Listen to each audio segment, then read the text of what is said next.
we've really got to thank your daughter for this, really, haven't we? Yeah, because it was me who sort of eavesdropped onto your viewing, so to speak. Then I was like, hey, what a great idea. I haven't seen that movie in years, and I know I've got a copy somewhere, and that was it. Yeah, it's a fun one, really, because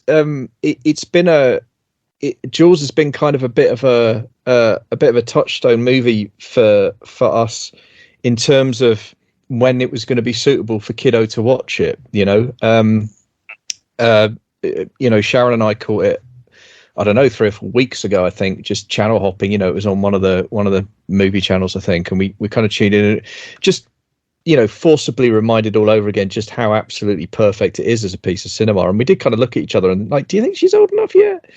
Because I think we'll get into this obviously, but I do think it, as well as being brilliant, it is genuinely, I still think it's one of the best horror movies I've ever seen, and in some ways one of the scariest. And I think there was definitely a nervousness between us, even though she's seen stuff like Stranger Things. I don't know, there's a kind of menace, I think. Doesn't this one have a bit of a checkered history when it comes to, in terms of its classification, its rating? That's the word I'm looking for. Yeah. Hasn't it? It's hopped around over the years, isn't it? 'Cause I think he got it in under really perhaps what it should be. I mean, I certainly know, as with most things that, Jack and I have discussed with George, because I had absolutely hippie parents, I watched this at totally an inappropriate age the first 1,000 times, but I do know it. Every time I've sort of seen it either released as a DVD or released as a VHS, or I'm sure it's always had a different rating. It's like, it's been a PG. I've seen it as a 15. I've seen it as a 12. But of course, 12 didn't come in until the very late 80s, if my memory right. So I think it's had quite an odd history in that regard. Yeah, that's exactly right, and it definitely was a PG-rated movie on release, because it's something that it's something that Sharon and I joke about as like the 80s PGs, right? We have this one, and there's Temple of Doom's the other kind of genuinely infamous one. Where you're just like, really? Okay. How? Yeah. So yeah, it is one of those, because again, when we talked about when kiddo was going to be old enough to watch it, one of those conversations was, well, it was a PG, yeah, but it was an 80s PG. Doesn't really count. And of course, I mean, actually, well, let's start there, I guess. Like, how old were we all when we first saw this? I think I was like 7 or 8, something absolutely ridiculous like that, I think. Yeah, ditto. I do remember that I had, as a kid, and too young really to see it, a real obsession with it, to the extent I can still remember being maybe on something like a school holiday and racing down to the living room to watch the recorded off-air copy. And I can still hear my mother from the kitchen during the Chrissy attack saying, oh, for heaven's sake, can you at least fast forward that bit? It's so harrowing. My mother wouldn't even come into the room to see it, and there was I, probably about the same age, 7 or 8, going, oh Mom, Dad, I don't want to spoil the film, but fast forward. So yeah, but it was one of those things, when you're a kid and you just watch the same thing endlessly, and it was one of those first thing in the morning job. There are a few films like that from this period which I watched scores of times, and obsession. My story is basically the same, to be honest. It was I was obsessed with it in childhood as well, and as for when I first saw it, I have no idea, because I literally cannot remember a time when I hadn't seen this film. So I think I saw it when I was 4 or 5 or something like that. For years we had an off the television VHS recording that began just before because somebody had meant to record it and they'd forgotten and they'd stuck the tape in and started halfway through. And it began just before the bit where Chief Brody's, shoveling the chum into the water and the shark. Oh, that's quite late. Yeah. So I don't know, it's about 40 minutes, half an hour of that's all I had for ages. Wow. But that section of the film, as I say, I can't remember a time when I hadn't seen it, and in childhood I was obsessed with it. It's funny, I was talking to George last night about childhood obsessions, and we all get that. Children get obsessed with things, and it's very often aesthetic things, that you can't explain when you're an adult, let alone when you're a child. And some of them stick with you throughout your life, and some of them don't, and stuff like that. And there are some that are quite common for boys and girls. Like a lot of boys are into sharks, and a lot of boys are into dinosaurs. And I was definitely fascinated by sharks for a long time because of this film. It's far too young. Yeah. Like, a small child when I saw this, which makes it difficult for me to perceive this as a horror film, because I don't know. I suppose I just, from the very beginning, I had a tolerance to it because I was watching it so young. So, bits that I, as an adult, when I watch it now, find very upsetting, like the initial attack, the young woman who's killed at the start. I find that very upsetting now. 5-year-old, 6-year-old me was just watching that like, yeah, here comes the shark, way, Well, very old. I think you're right to have to find that upsetting. Now, certainly my mother did, because I found out, of course, years and years later that the poor actress that in that sequence, because they basically had her kind of on cables, which they operated from the shore, and were able to move her, and there is this story that. I don't think it was Spielberg himself, but certainly someone on the shore watching the monitor was like, this performance is suddenly leapt up in believability by about a factor of 10. And they realized they'd broken her rib during the moment where they dunk her. And I don't know whether it is they agreed that to preserve that in the film, whether that is the take, but it's certainly it's such a harrowing sequence, and the performance is so good. You do wonder if there was some agreement made where she said, you know what, use it. But I found that out years later that they said, again, it's rather like your point, Kit, about an 80s PG. I mean, we're talking about 80s health and safety, and it just hadn't quite kicked in with certainly we're not with low lives like actors. So it was like, well, they're just walking, talking props, really. Yeah, they haven't quite figured out that it's probably not a good idea to kill the cast during filming, And of course, certain directors certain directors are more prone to that. Like, for instance, infamously John Landis, just didn't really give a shit, and it turned out the way it turned out. William Friedkin's another. This sort of thing is quite disturbingly common in older films. Like Ellen Burstyn, when she's flying around the bedroom in The Exorcist, she is actually sort of on pulleys and being physically yanked around the room and getting hurt and stuff like that. And Linda Blair, of course, in the the device that shakes her was really like giving her whiplash and so. But yes, I do know that, as I say, the actual, I think it was something like that. Either they pulled through a number of her tendons, or they actually broke a rib on her. But that suddenly all that, oh my god, it is like suddenly takes on a different dimension when I watched it, the other night. I turned to Vicky and said that this might be the genuine. It could be that shot, couldn't it? Yeah. And again, talking with George about Poltergeist last night, I mean, in the original Poltergeist, the scene where the little boy is being attacked by the clown, they have the clown sort of rigged up to have its arms around the kid's neck, and there is actually a point where they're operating the mechanism that makes it sort of attack the kid, and they were actually in the process of strangling him to death. He survived because Spielberg personally was watching it, and he thought, whoa, hang on a minute, something's wrong, and he dived under and disengaged the kid. They nearly killed the kid in the as if those films weren't cursed enough already. But yeah, with the callousness of a young child, that I don't even like hearing about this now. You say they broke a rib or they hurt tendons, and I'm like, oh no, stop it! I don't want to hear about it. Yeah, I know what you mean. With the callousness of a young child, I'm totally unbothered by blood flying everywhere and people being bitten in half and people screaming in agony. It's very, very strange. I think it's adults that need protecting, isn't it? Parental guidance actually means the parents need the child's guidance. Case in point, ever since I said to you, I somehow a black hole in my viewing that I'd missed out on Hereditary.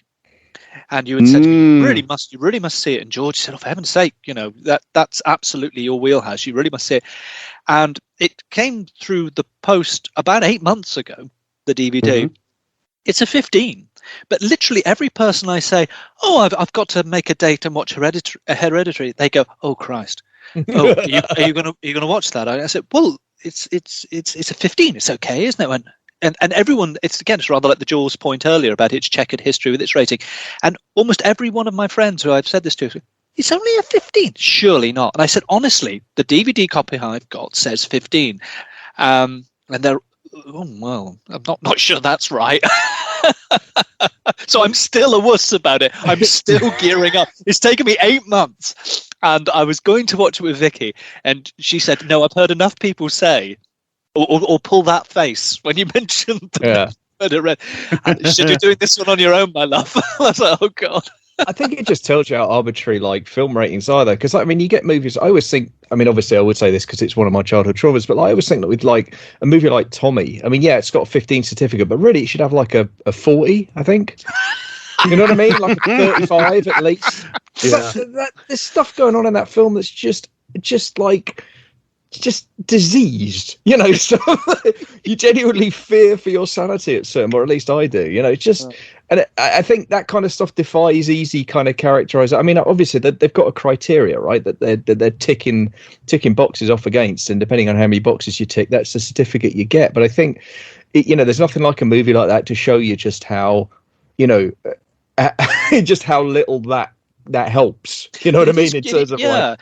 But it is curious, even in a narrower sense in terms of age, because I remember very distinctly, rather as Jack was saying, Jaws and Jaws 2 in particular just seemed to be there because they were often shown, it seemed to me, when I was a kid. But I remember the third one coming out on rental video, because obviously I was too young to be taken to see the third installment, but I remember the third one, my cousin, he's 10 years my senior, and he said, I've got Jaws 3. And, oh, great, you know, sling it on. Not that I said that, not at age about 7. That was far too casual, but someone said sling it on anyway. And bearing in mind, I'd seen Jaws hundreds of times by this point, and Jaws 2, you know, at least 99. It was switched off within about 15 minutes. I couldn't handle it. And I was older at that point. Which is extraordinary, isn't it? It's almost that the tapestry of Jaws and Jaws 2 was wrapped around me so quickly and so often. But when there was this third one that was completely alien, I knew nothing about it. And one of the things I obviously didn't know was just how piss poor it was going to be as well. But when you're a child, you don't know this. And no. I think my grandmother in particular said he's not coping with it. Turn it off. Right. And so even in a few short years, like you know. Oh yeah, I wonder if there's an interesting psychological. I mean, what goes on there? You know. Yeah.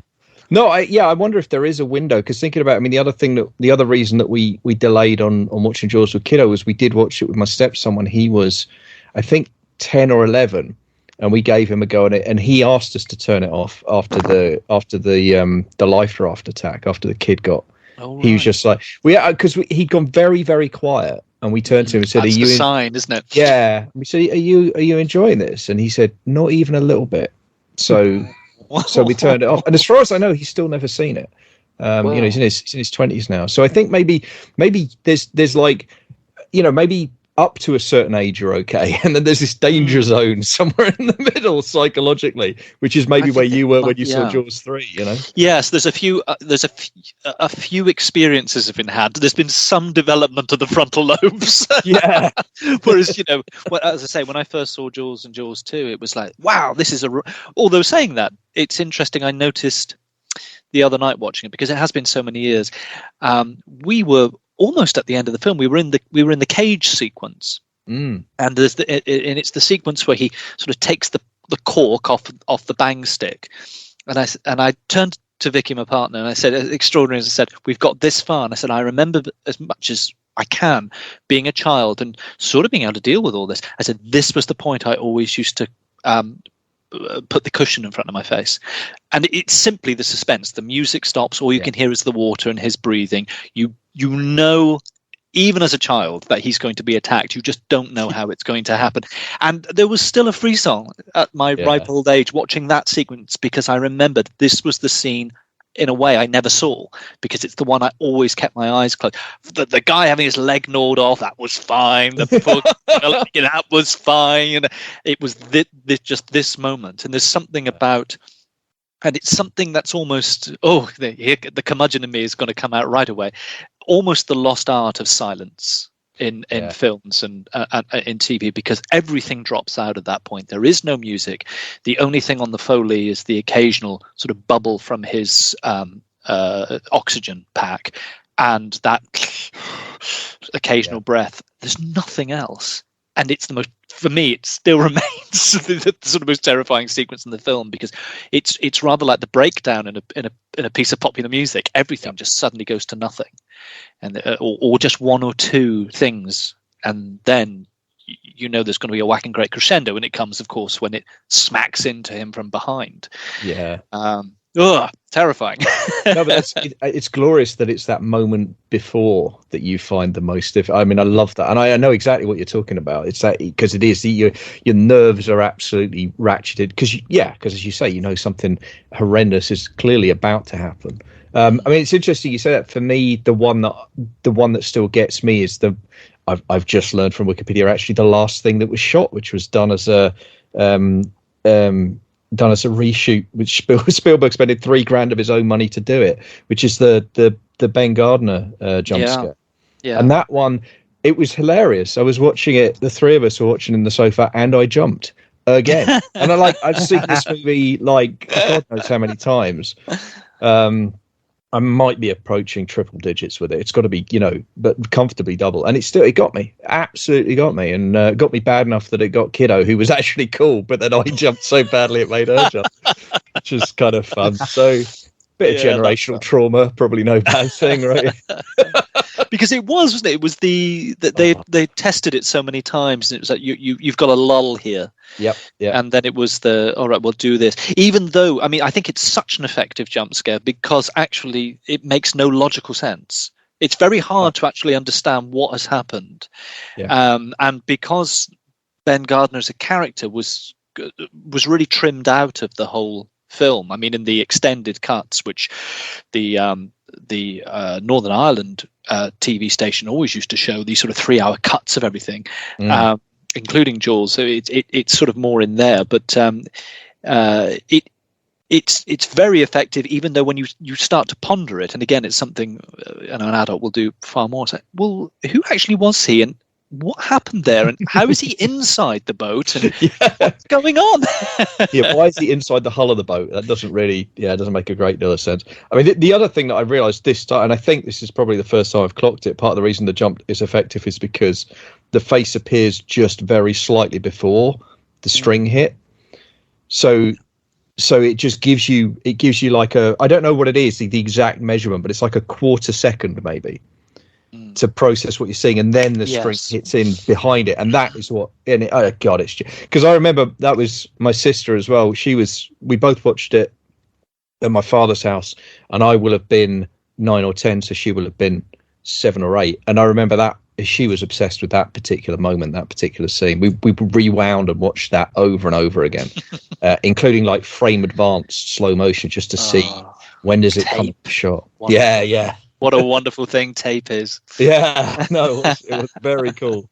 But just God Almighty, this movie, and the fun thing about, I mean, certainly for the two of us, the degree of impact it had on both of us was over the summer. So I must have been 10, because over that summer we stayed at my father's house for a couple of weeks, and he had a word processor, and I wrote my first ever outside of school, my first ever short story.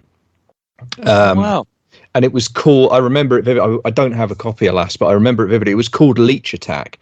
And the idea was we'd been given this assignment in school where we were supposed to write about, we were supposed to write a riverside story in the style of like Wind in the Willows. And that wasn't going to happen with you, Kit, was it? Exactly. And I kind of hadn't really got on with the assignments. I hadn't done it, but the idea that I had kept churning away. And it was a straight pastiche of Jaws, except it was leech, because obviously you don't get sharks in rivers, so it had to be leeches. So, I had Chief Moody, the frog sheriff, and the leeches wonderful. attacking the holiday makers on the beach, and I had the dodgy mare who was a fox and all that stuff, and it was, and I sat there, I've just got this image of you aged about 8 or 9 or 10 or whatever it is, being sort of put in front of your teacher going, no, it's homage. It's homage. I had no idea what I was doing. I mean, weirdly, the last sort of 500 words, because I didn't know how to end it. I had no clue how to end it. So I had Chief Moody get on his boat and chase the leeches upriver, and they went into like a secret base, and it turned out, the mayor wasn't a fox, because the bad guy, it turned into James Bond, basically. The bad guy was a fox, and he was controlling the leeches to kind of, I even think he was a property developer. I think he was using the leeches to how amazing. property prices so he could buy all the river. This is incendiary. I love it. But to be fair to you, you were only doing in your innocence exactly what everyone else did once that film was a success. The proliferation of Jaws templates that came out after Jaws. I mean, everything, Piranha and Orca. And what was the one with the bats? That was a particularly crazy one. There's one which is vampire bats in South America or something, and it's got my old love David Warner in it, which is hilarious, bizarrely playing the kind of quint role, which is so odd. I can't remember what it's called. Nightwing. Okay. Yeah, Nightwing. Something like that. It really went under the in among, if you thought, well, Piranha's pushing it, and this and alligators pushing it, Nightwing has almost got to be seen to be believed.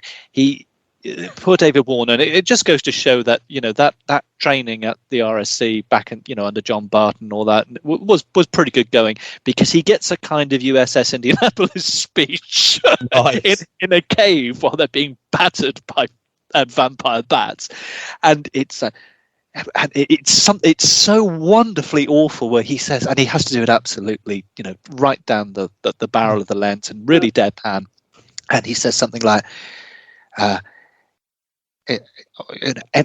every single species on this planet is driven by the need to survive, even if it is terribly brutal. It must survive, except the vampire bat. That's just a shit. It's just evil.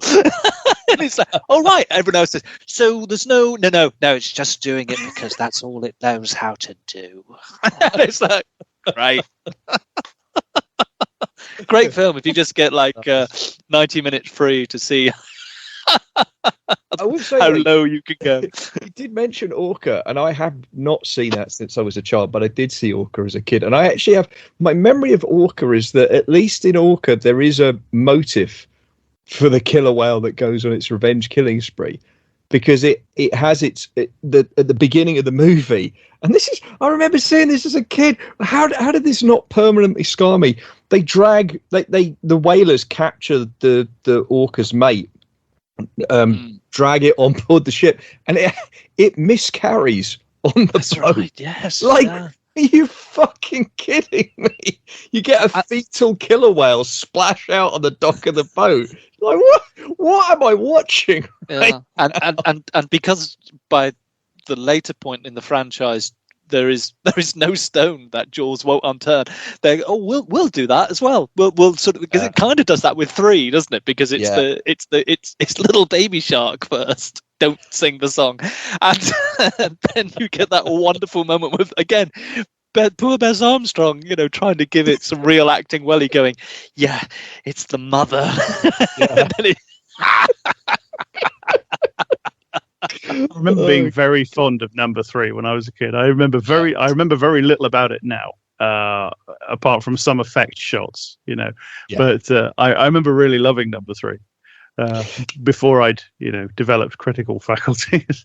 Well, I think 3 does appeal to a kid brain, right? Because I remember Underwater City. Yeah, exactly. Yeah, I think it's a kid movie, really, isn't it? Yeah. Yeah, and the shark is massive in that movie. It's like it's like, well, we've done 25 feet. That's past. That's very 70s now. We're in the middle of the 80s, and it's something like 40 foot or something.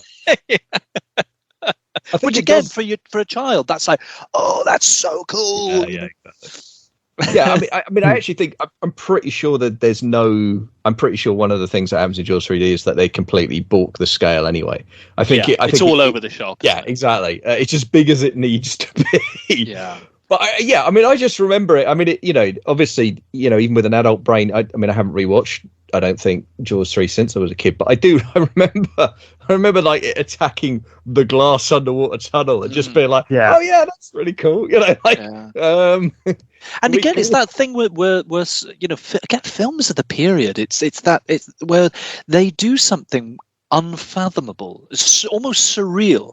And I know that for all that film is awful, there is one sequence in that movie which, to this day, it sort of fries the circuitry of my brain a bit, and therefore I occasionally go, does that actually happen in that movie, or have I made it up? And I usually try and track it down on YouTube, and it's a sequence where Simon McCorkindale gets killed by the shark, and he's trying to lead it through a tunnel, and there's a very, very, in terms of editing, it's very oddly edited. So you see him hauling himself along a line. The shark is following, and then suddenly your perspective is you're in the throat of the shark, so you're seeing the teeth in reverse, so to speak. Right. And he slips in, and the camera is. He's trapped in the mouth, but you're not looking at the shark. You're looking from within its gullet, and he's struggling, and it's sort of, and then finally the pressure pushes down, and the screen fills with blood, and it is quite the most bizarre sequence because you're like, it's like, oh, we're in the mouth. Oh, we're in the gullet. What's going on? And you're completely bamboozled as a viewer. Again, if you're a kid, you're just like you'll walk it. But as a grown up, I just think it is the most bizarre sequence. And you just long to have been in the room when the director of photography and go, hey, why don't we do this? And it's like, go for gullet cam. Yeah, gullet cam. I think it's an example of desperation accidentally becoming avant-garde surrealism, isn't it? Everything that you can do with the shark has now been done by previous movies. So, and you've got to do something different. So you have to go to doing things that you can't do. Yeah. So, let's have the camera inside the shark's mouth and watch the guy being eaten from inside. Yeah, why not? It's a very peculiar thing. Yeah.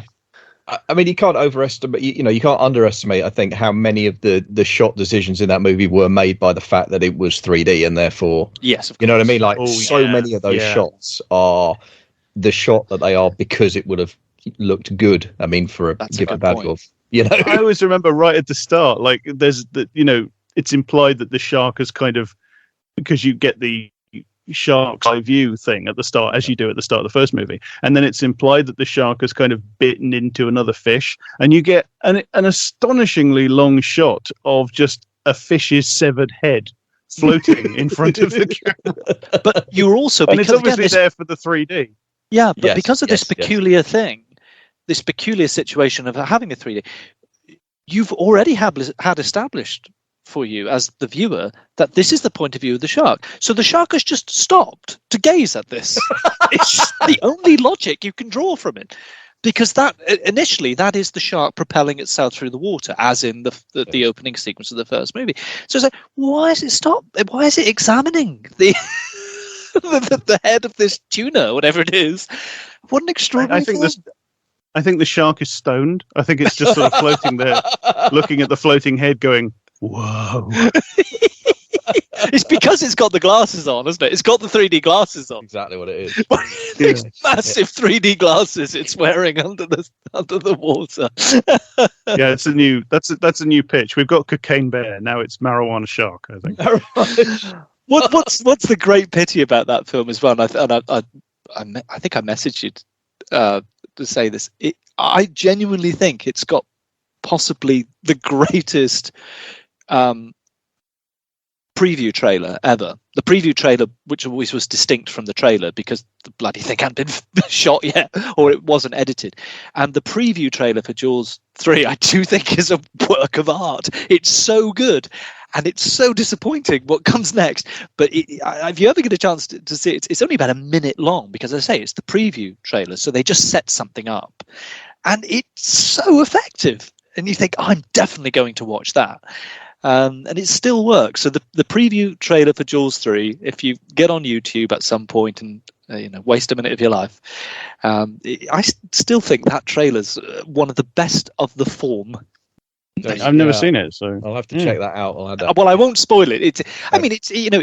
There is not a single shot from the movie in it. That's probably why it's good. It's got that in its own.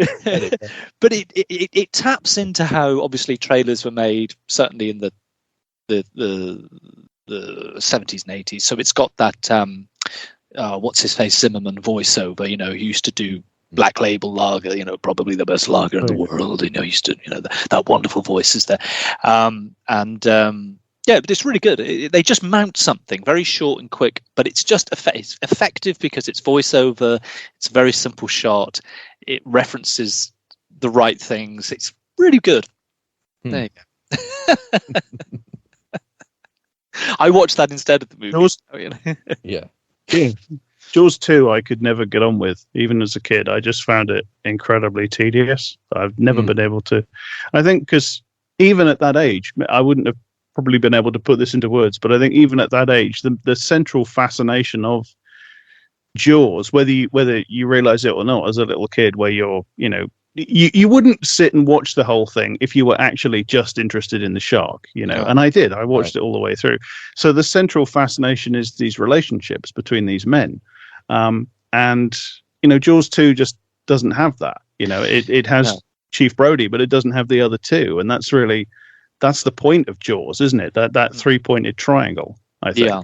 And of course, Jaws 2 is that extraordinary thing as well, which is a classic, just commercial venture, which is it's a response to things like Friday the 13th. It's let's get teenagers, and it's a serial killer, but we'll use Bruce.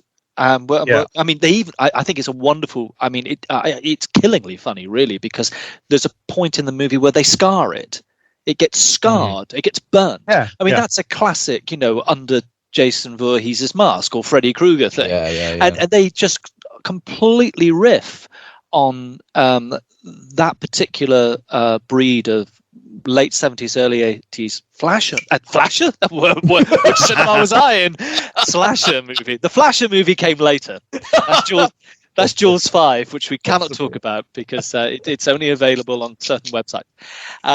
It's just riffing on a slasher movie. It's extraordinary. But that's when you're really into, we need to make a buck. Let's make a buck out of this now. Which happens instantly, really. I mean, soon as because I think I'm right in saying it's the first significant what we now know of as blockbuster, the original Jaws. And therefore it just it changed everything for both better and worse. And it killed itself, really. I mean, I think the first film still can be allowed to stand alone. But I mean, it was absolutely the most successful picture in terms of box office. Absolutely the worst potential for sequels. But boy, did they go for it. Yeah, well, the first film is just really, really well made. I mean, it's an excellently made film. Yeah. The acting's marvelous, the pace is marvelous. It's the whole thing is just quality from start to finish. The pace is actually shockingly. I couldn't remember it being that quick it's amazing, when I watched it. I thought it was slower than that, and you're right in. I mean, the kidney death is within 15 or so 10 minutes. or 15 minutes, yeah.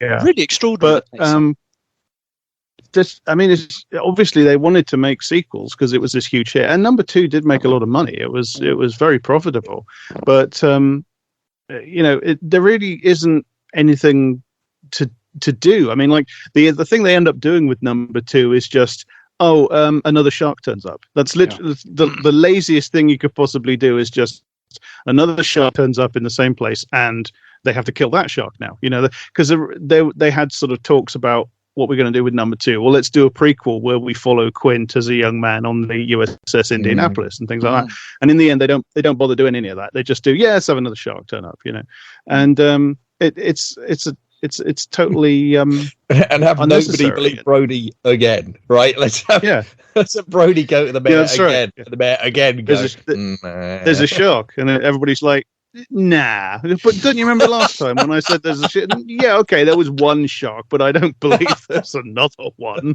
Come on. And I think it's a real shame, actually, because I think there were people who worked on that movie who pull some real innovations, but they just get lost because the film is fundamentally flawed. But there's things I mean, some of my favorite sequences in any of these movies are in Jaws 2, even though Jaws stands tall. There's a few things in Jaws 2 which really appeal to me. The first one is what John Williams does at the very beginning of it, because you get those ominous chords and you're expecting the music, and he suddenly flips it into this bright harp music, which it sounds like the Pearl Fisherman, or Fond du Temple Sang, and and things like that. So there's one sort of, he creates new themes and motifs. So that's one thing. The other thing I think is, and I'm probably slightly biased because a friend of mine, her uncle basically was the cinematographer on it, but he did come up with a couple of innovations. Number one, which was which I just don't think Spielberg's team were able to do, because famously or infamously the shark had so many problems, some of which were rectified by the second film, because they worked out that you do kind of have to have hydraulics and electrics which can withstand salt water. So he did things like he set up a saddle behind the fin so he could get shots from the fin going through the water. Nice. And little innovations like that, and I've always loved the sequence in terms of the shot choice and the editing, where he develops the photograph in the dark room, where he thinks he can see an eye. Now those few sequences really work for me, but you get that feeling of, you've got really good people who want this to work, working on it, but it's fundamentally flawed. So I just have to take away those few little bits that I think those bits are good, but they are in they're in the wrong place. They're in the wrong project. Yeah, that's right. And I like Roy in both movies. I like his performance in both films. I love him. I mean, funnily enough, you saying that, the scene that I watched Jaws 2 a lot as well as a kid, because I was fairly indiscriminate, and me too. and I remember, the sequence that really sticks in my head is the conversation where he's very drunk, and he's talking to his wife about getting fired, And I vividly remember that line where he says, I've never been fired before. I mean, sure, when I was a kid working in a grocery store, but never from a real job. And I don't know why, but that line of dialogue, and I think it's everything. I think it's how it's shot. I think it's the performances of both those actors probably in the scene and his delivery.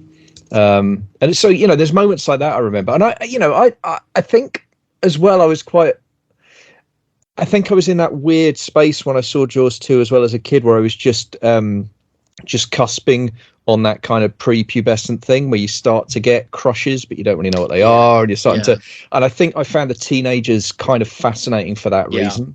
So I think I had I think there was a bit of kind of, child anthropology going on, maybe. No, that's a really good point, because they were all around this cousin of mine who is 10 years my senior. They were all around his age. Right. And I was always fascinated by those, because I always felt a bit like Sean Brody, who being left out, because I was a kid. I was, I was a lot younger than them. It was a decade. Right. But I was an only child. He was an only child, and the families would sort of meet up and everything. And I used to just see him go out, and I knew he would be doing stuff that teenagers would do, and he could stay out unsupervised. And it was as you say, it was a weird mixture of both crushing on some of his friends in a way that 7-8-year-olds crush, but also being kind of not it was more like longingly jealous rather than bitterly jealous. It was just, I feel really not part of this. And so I think some of that was projected onto this film, actually. Plus, I just think there was a point in my life, and it sort of came back to me just watching it the other night. It's like, I just used to like being, oddly enough, in that environment of amity with those people. And I think there's that thing when you're a child as well, or a younger viewer. You have, it's an odd perspective, really. It's just like, I just like being in this place. I like seeing these characters again. But then, of course, you don't have any real awareness for things like narrative or whether a film is got any quality running through it, because it doesn't work like that then. But it's kind of a nice time, really. I feel like if they'd made two better, if they'd really lent into the whole idea of making it a slasher movie, like film loads of it at night and go further, make the shark, consciously, like, because this is one of the interesting things that runs right the way through the franchise, this weird ambiguity and anxiety about how clever the sharks are, or shark is. And just go. I mean, the fourth film gets all the flack for like, oh, suddenly this shark is thinking and it wants revenge and stuff. But I think all the films kind of do that. Oh, yeah. Like, you certainly get it's in the novel, a supernatural quality. To it in the first film. I mean, even when he's saying, even in the novel. Right. But this whole thing about, damn smart fish, it's gone under the boat and all that. And just, I think, even broadly speaking, even being a bit more fanciful, Bruce is a kind of angel of death, cleansing this corrupt little micro society, and literally an angel with teeth, and all that's definitely there. And you could even make a greater leap that, in a sense, that this is almost supernatural story for Quint. He's 50 years late and being eaten by that goddamn shark. He's had a 50-year reprieve, which he fucked up. I mean, that's my read of it, actually. And at this time, that was what I got this time. Was like, actually, this is all about Quint's long delayed date with Destiny. And of course, like all truly great kind of tragic characters, he spent most of that intervening time between the Indianapolis and now actively seeking it out. He hunts sharks. He kills them for, like, of course, he was going to end up. It's his Ahab moment. Yeah. I love that. But it's that. But and I think what actually serves Jules really well, the original film, is the fact that the shark is clearly not real, and therefore it adds into this notion of it's ambiguous. It's I mean, obviously the film, because it's riffing so much on Moby Dick, which is so full of symbolism, the symbolism no longer exists. It's doing that kind of, it is spectral. It haunts the island. It haunts Quint, and it doesn't even look real. And because it doesn't look real, of course, it is far scarier than I often find it interesting when it cuts to the footage of the real shark, which they use sparingly and I think wisely. And it's like, that's not scary. The scariness is the fact that it is this great zombie, lifeless thing that clearly isn't alive, but it's doing all the things that it should be. And that dichotomy is fucking terrifying. Yeah.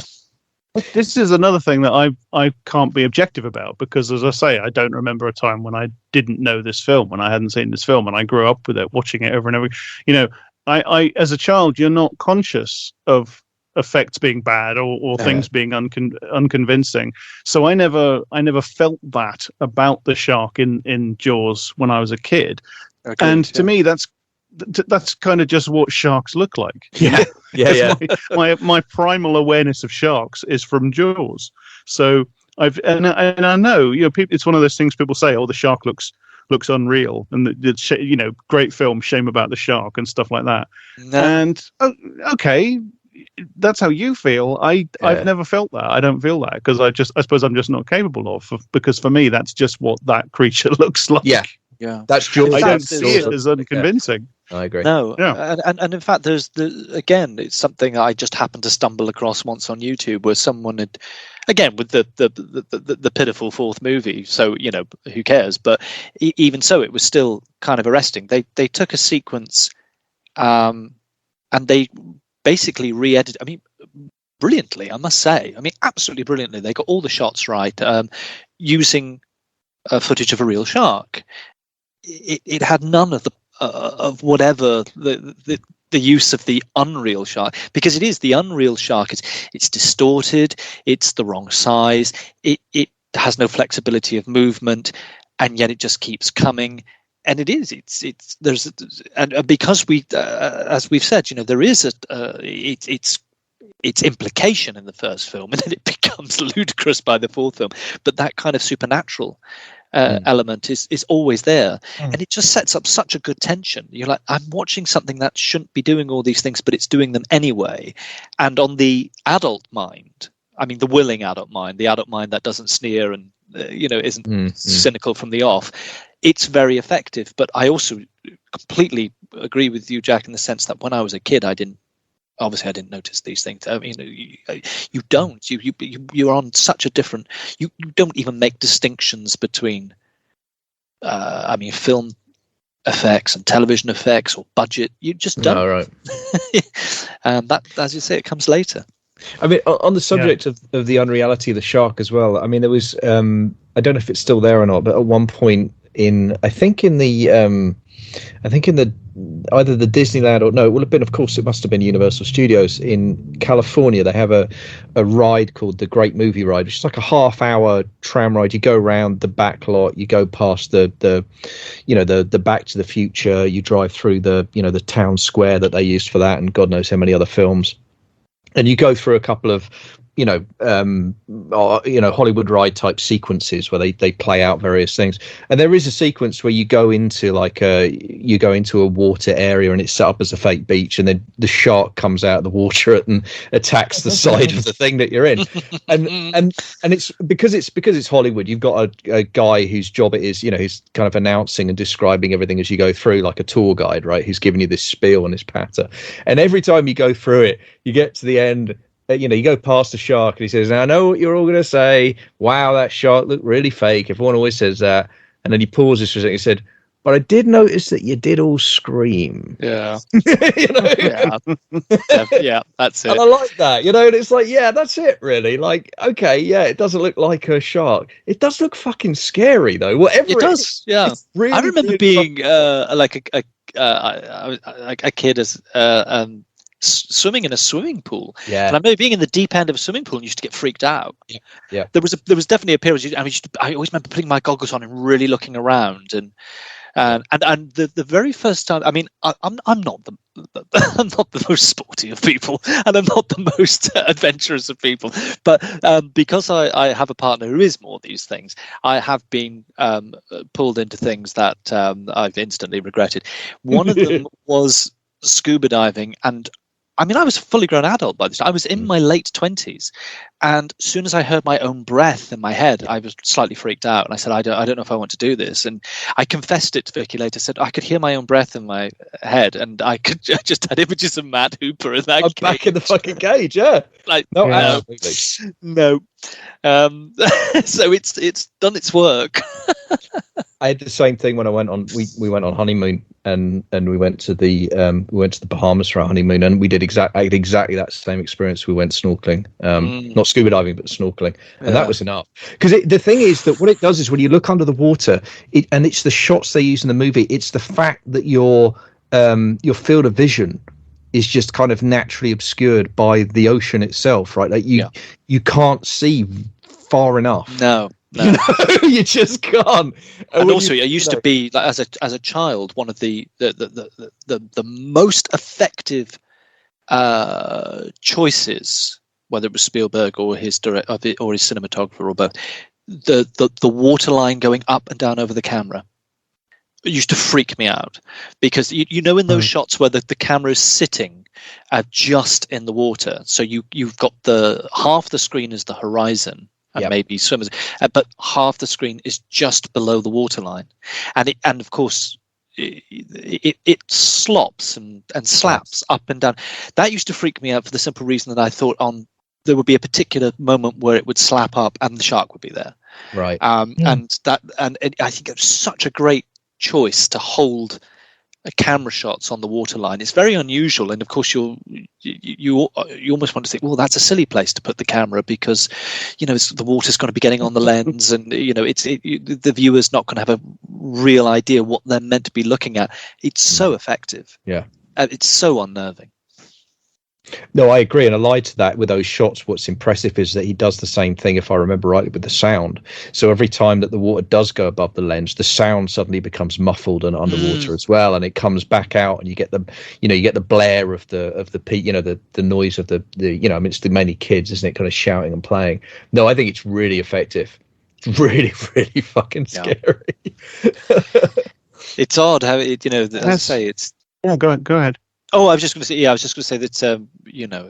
It is one of those films. I think probably because I saw it scores of times as a kid, and I left for many years, and so it was interesting watching it again and finding which points, the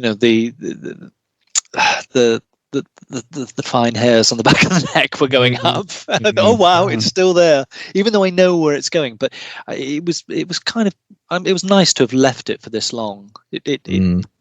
And then you do that wonderful thing that you sort of convince yourself to do, which is to try. I mean, you can't help but do it, really. You watch something simultaneously from the perspective of where you are now, but you also try and imaginatively push part of your brain into watching it as if it's for the first time. I love trying to do that with myself as well, because it creates such an interesting tension in your own viewing experience. You're vacillating between two modes of viewing, trying desperately to go, this is an authentic first time round experience, and at the same time watching it with the knowledge you've got and from the vantage point you're in. I think that's the most exciting way to approach these things. Wow. It's a testament to the quality of the piece that it rewatching it for this, and as I say, this is a movie I've probably literally seen hundreds of times, rewatching it for this first time in a while, it's totally involving.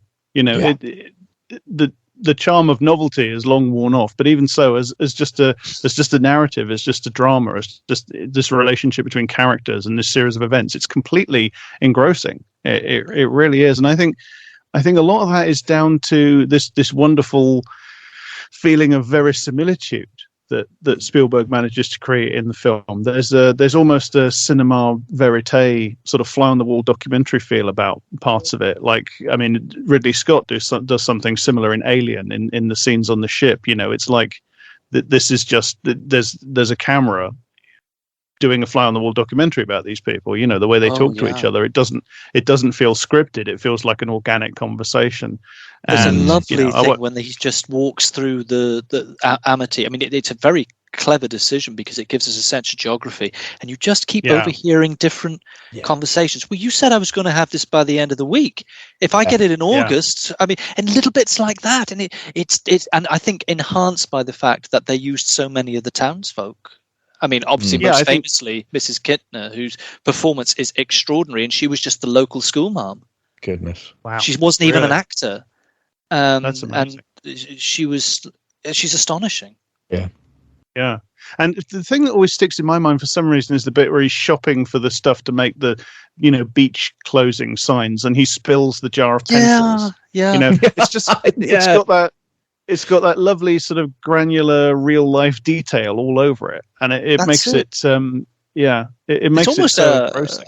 A Howard Hawks thing as well. When I love the sequence when he's on the telephone to the coroner or the doctor or and he's typing shark attack, and his secretary, who's got this most wonderful voice as well, is coming in and talking to him about something else, and he's talking to her about something different again, and they're keeping these and it's like, that's it, that's the kind of naturalism that Howard Hawks managed to find in some of his films, and early Spielberg has definitely got in some of his films as well. It's delightful. I mean, I love the little old man who just comes rushing up to him with the broken bicycle wheel, and he links back to a conversation the secretary said. He said, well, they're chopping everything, Chief. They're 9 years old. They're karate chopping. It's that whole sequence is hilarious. So good. Oh it's my God! Beautifully put together, and Hendrix as well, because he really feels part of that town. And I love the scene where Chief Moody's knocking on the window to him, and he just waves back at him in complete innocence. one of the things that really makes it work, and I think this ties into something else I'd really like to talk about, which is Roy Scheider's performance. Yeah. And the characterization of Chief Brody in the film. And as I say, I've just recently read the book, and it's astonishing how different. I mean, the sequence of events is actually, the broad outline is the same, but in terms of details of events, the book and the film are very different indeed. Loads of stuff that you think is like essential to the story just isn't in the book at all. It's come about as a result of this very complicated too many cooks process of creating the script. But I think the major script writer turned out to be Carl Gottlieb, who's a comedy writer. So he brings that sensibility to it. But there's loads of differences, and to be honest, the chief in the book is a lifelong Islander, and he's kind of an asshole, to be honest. Yeah. He's very selfish and self-involved and resentful and stuff like this. And the character in the movie, Chief Brody in the movie, is fundamentally a completely different guy. I mean, Hooper is a completely different guy in the film to who he is in the book as well. And I mean, I love Hooper. Hooper is a very movie Hooper, that is. Something about him, the way he's characterized, the way Dreyfuss plays him. He was very important to me as a kid, as like a version of masculinity, adult masculinity, that I found incredibly appealing and aspirational. Kind of nerdy, and obviously I related to that, and being out of place and all these things that he's got. But he's humorous, and he's confident in his intellect and his judgments, and he's got this passion about him, but he's also funny and quick. He's just a lovely picture of adult masculinity for a child to see. Whereas in the book, he's just a complete asshole. He's awful, the chief is also, in the book. He's horrible. Yeah, he's just a cynical, selfish, spoiled rich kid. And he's got elements of that in the film. Like, he's obviously a trust fund kid, who's had every advantage in life, but he's also he's fundamentally a really nice guy. I love the scene where he does the autopsy and he gets angry, because it's just not a boating accident. It's great. But he does have a really positive. He does, because I love the sequence when he comes around with the bottles of wine. Oh, yes. Because there's a lovely moment where he says, "Is anybody eating this?" And it could have looked really, intrusive and arrogant, but he plays it with such charm. And the thing I really like about it, and I don't know whether, even though they were working from a screenplay, but I mean, it was a big book as well the year before, whether Lorraine Gary and Richard Dreyfuss had read it or something. But even though they're playing very different versions, very different iterations of the characters from the novel, I love the fact that when she first opens, it's some really lovely choices she makes. When she first opens the door to him and he says, "I'm here to see your husband," and she goes, "Yeah, well, so am I." And there's this slight and then when he starts talking and his enthusiasm, a part of her falls in love with him, not in the same way that they fall in love, that they have an affair in the novel, but she's delighted by him. He's just like this ray of something, and she gets very flirty with him, but in a very innocent way. And you see Chief Brody just as an audience, and he just lets it go. He finds it interesting. It's a lovely. Well, Chief Brody falls in love with Hooper as well, in a sense. They one of the things I love about the movie is their friendship, the way they get to be, these very, very different men, obviously from very different backgrounds and class positions and outlooks in the world and professions and different ages and everything. And, Hooper's single and Brody's a married man with kids and so on. And yet they bond over their shared concern over what's going on. And their how shared delightful. I can't do that. Yes, you can. No, I can't. Yes, you can. Yes, that's like teenage lovers. I'm not drunk enough. Yes, you are. I love the scene where they both try to convince the mayor, Larry Vaughn, where they team up on him and they go back and forth. And Larry Vaughn is trying to fight them off. And one of the things he's doing is trying to sow discord between them. He's trying to get Brody to turn on Hooper by, say, well, you and me, we're on the island, and who's this interloper? He doesn't say that, but things he does, obviously trying to drive a wedge. And the way it doesn't work, Hooper and Brody have obviously formed this alliance, and it's lovely. And one of the reasons that works, and this is what I wanted to get at, was that Chief Brody's a different character in the film to who he is in the book, because he's fundamentally different, because he's not an islander. And they give him this thing where he doesn't like boats. He's afraid of the water. So he's a real, pardon me, fish out of water character. And they make him they give him this vulnerability. Apparently, one of the reasons that Spielberg was initially reticent about hiring Scheider was that he thought this is a tough guy actor, because he'd been in the French Connection and Popeye Doyle, like and Scheider doesn't. He plays it beautifully as quite a vulnerable man who's quite. He's obviously intelligent. He's not hapless or anything like that. But he is a fish out of water, and he does lack some confidence in his position and his status in the town. And he's quite a vulnerable guy. You get the wonderful. He's nearly almost corrupted. Let's not forget. I mean, he has to redeem himself. I mean, if that isn't vulnerability, I don't know what it is. Because when Mrs. Kittner is right, and he is right to say to Larry, she's right, because he's almost succumbed to the, if you like, the corruption around him. He almost goes with it. It's quite different, I think, in the movie, because in the movie it's like he's not sure enough of his social standing in the village community as an outsider. He kind of goes along with it because he's like, I can't push this. They won't listen to me. I haven't got enough clout. I haven't got enough leverage. Whereas in the book, he's much more sort of properly morally compromised, because he's an islander. He's thinking about the summer season and the economics of the island and stuff like that. And he's full of self-pity later on about what he's done. And that's not where this goes at all. The movie has him as kind of this guy who is, as I say, unsure of his status and not always as confident as he should be. And it's a really interesting way to do a main character, a hero character in a story. And of the three of them, he puts himself in the most compromised, because he knows he must redeem himself, and he is the one who says, we must charter a boat, we must get Quint. And he's the one who doesn't really want. Quint and Hooper want to be there. They want to go. They want to see Shuck. Yeah, but Brody doesn't. But he organizes everything. And one of the interesting details in the book, it's Hooper who's constantly chumming the waters. In the film, it's Brody, because there's this feeling like Brody is the lowest status person on the boat. Yeah. He's kind of the stooge on the boat, because you have these two guys that know about the sea and boats and fish and so on. And Brody doesn't. He's like a kid being surrounded by adults in that situation, and they kind of sheepishly looks at his appendix scar. It's such a my god. Yeah, exactly. But also the scene where what's interesting about that. Sorry to jump in just quickly, but the scene where where Quint is teaching Brody how to do a knot. Mm. And he's giving, the eel goes in the hole, comes out the hole, all that kind of stuff. And he's obviously, Quint's teaching him, I mean, that's oral tradition learning, Quint's teaching him as he was taught, right? That's what he's passing down wisdom there. But it's fascinating to me, the relationship between Quint and Brody, because Quint and Hooper, incredibly antagonistic, gloriously so. It's wonderful cinema, right? It's great. These two actors. They're also incredibly similar. Yes. Hence the antagonism. Yeah, exactly. In their different ways, they're incredibly similar people.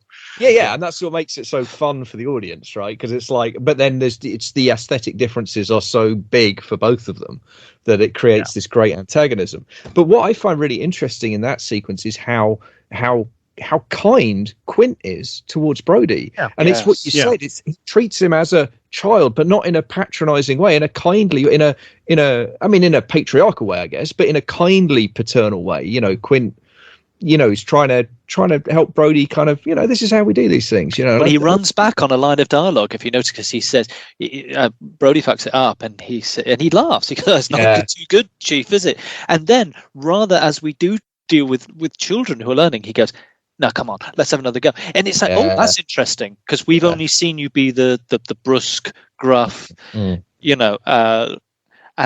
that's interesting, the way you've just sort of modified your behavior there. But the delivery, and also the delivery of the line itself, not too good, is it, Chief? Because on paper, there's a number of ways you could read that line, and certainly a number of them would be in keeping with Quint's kind of more kind of cruel or sort of authoritarian streak, but the way Shaw chooses to deliver that, it's a very kindly delivery of the line. He laughs and he chuckles and he smiles, and it's not too good, is it, Chief? But he's not having a go at him.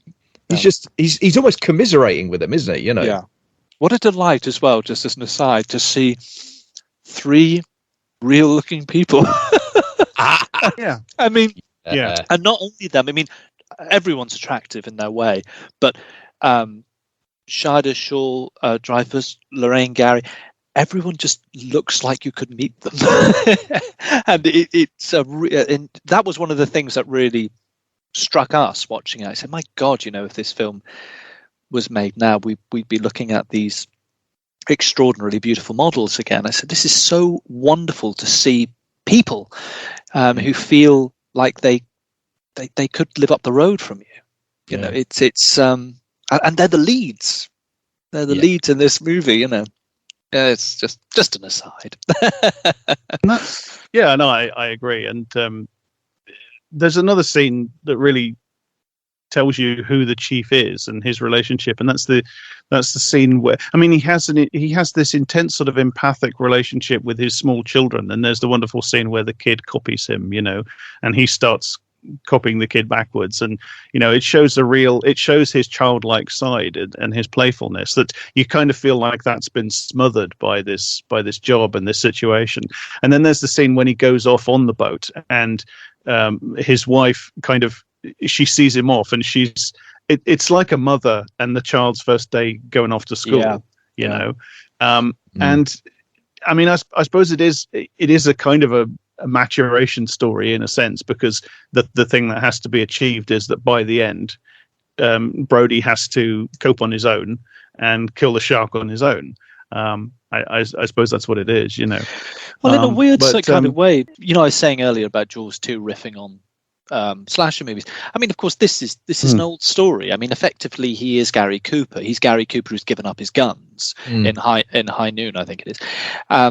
Because one of the things that sort of came through very strongly while we were watching it was that, in a way, it's going in quite strong in terms of what it's trying to critique. I mean, the townspeople are, a joke on a pun intended, in the jaws of this economic situation that forces them to act in ways to preserve their existence, their economic existence. And I love the fact that they have to that they sort of pretend the shark isn't a great deal, while at the same time paying loads of people to hunt it. I think that's a great that sort of being able to hold discordance in your head. That's great. But just in terms of Brody, I mean, there's a lot of Western tropes on this. It's all about nature invading the garden and all that, and it's almost like a little Western town.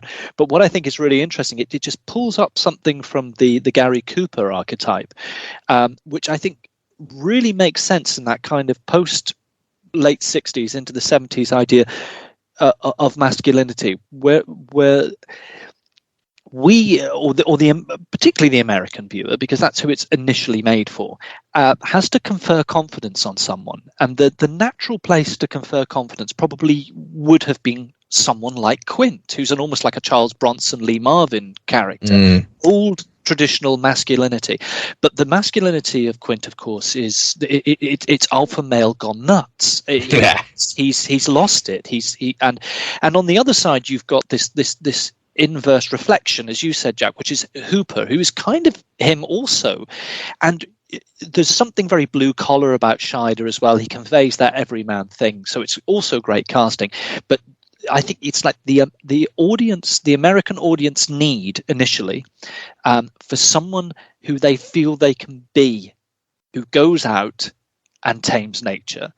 And so, although it's been, in the way that all mainstream film, all products of,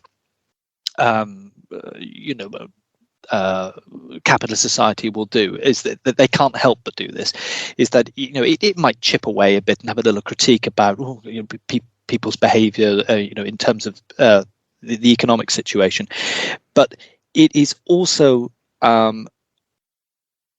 about recreating a status quo, and it is the return of the Gary Cooper-esque character, but modified in such a way that it's like it's almost the new man.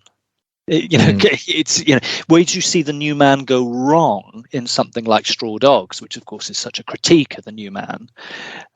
In Jaws, he is positioned in a more heroic. He's allowed to be vulnerable. He's allowed to be a family man. He's allowed to be the only cop who's not a bastard.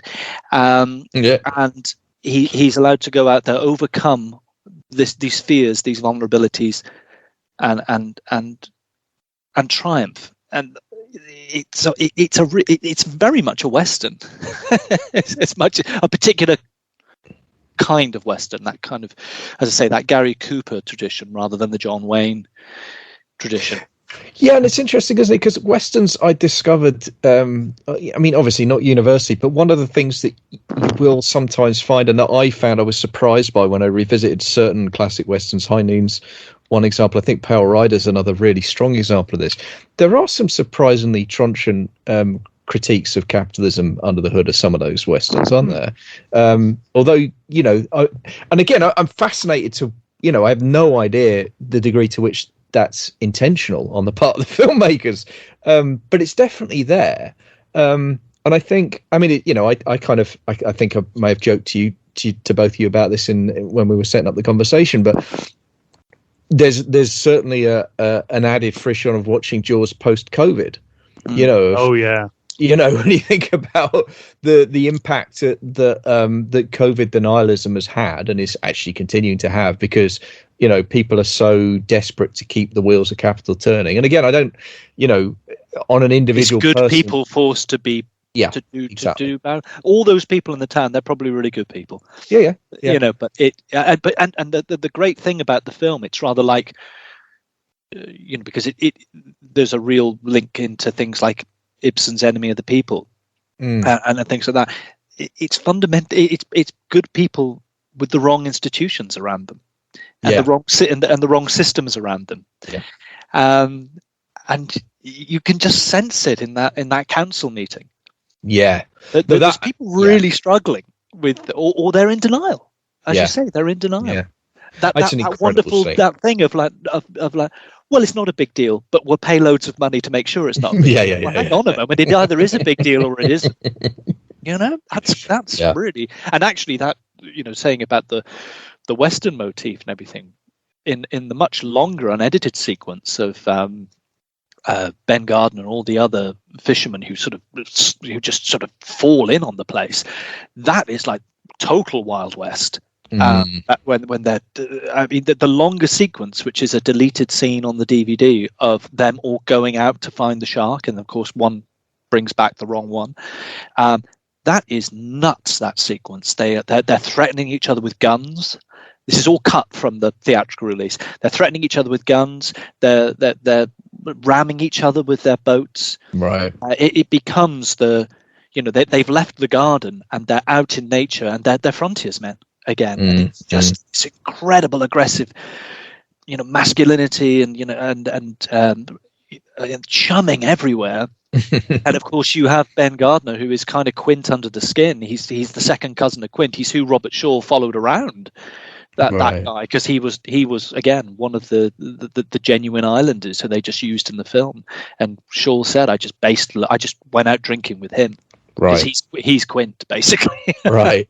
But yeah, it's really there in that sequence, and in the pressure cooker that's building up when that first shark is. And Hooper is trying to say, no, the bite radius, the science, guys. this, you know, they're like, no. How would you like me to stuff your head in the bite radius, you know, shit, and all this? It's like, oh my god, this is exactly what we've been dealing with, you know, this reaction and and even the doctor who changes his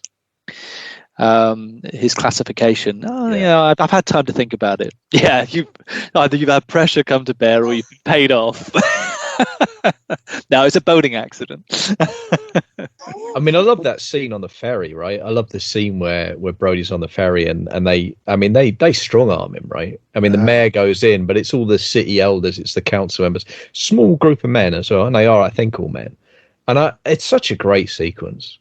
Yeah, because it's so, like, again, it's the, when you do stuff at that level of microcosm, you can be really blunt, you know.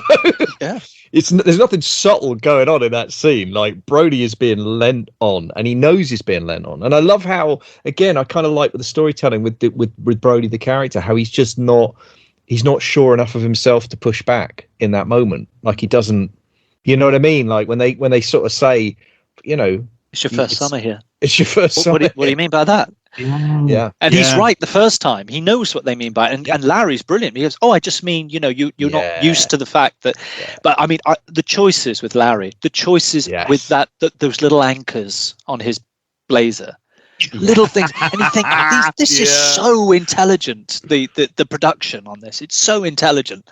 Yeah. I love it. Because what a ludicrous figure.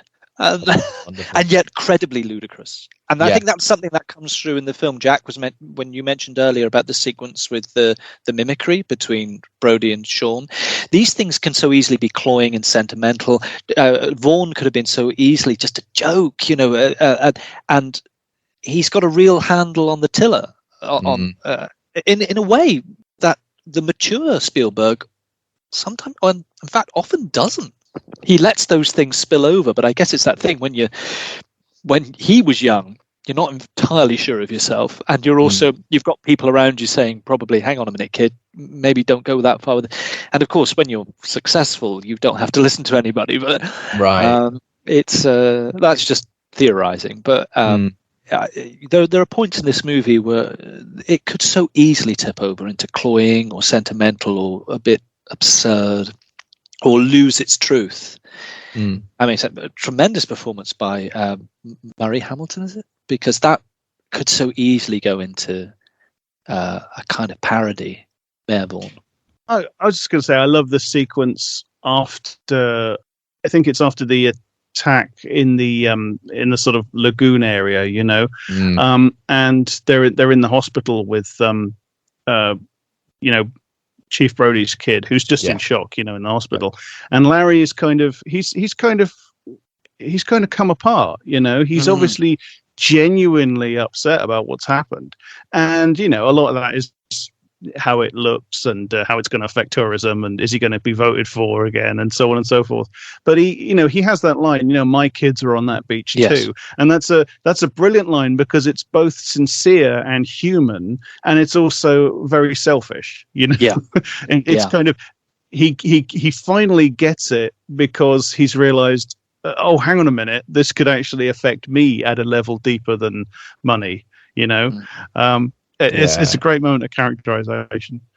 I think there's one thing that if only they just managed to get across, and I think would make just make it that bit crisper, is that and it's something the novel does and the film doesn't do, which is they've had the shark attack. You can't and by this point, yes, it's Chrissy's died and the boy has died and Ben Gardner's died, and the beaches are full, everyone comes, and the novel makes this point of saying people become because there is a shark. They're excited, they're interested, and the film doesn't quite make that point. Is that in the novel the chief is like, right, we've got to do this to keep people away, and then gets blindsided by the fact that it makes people come.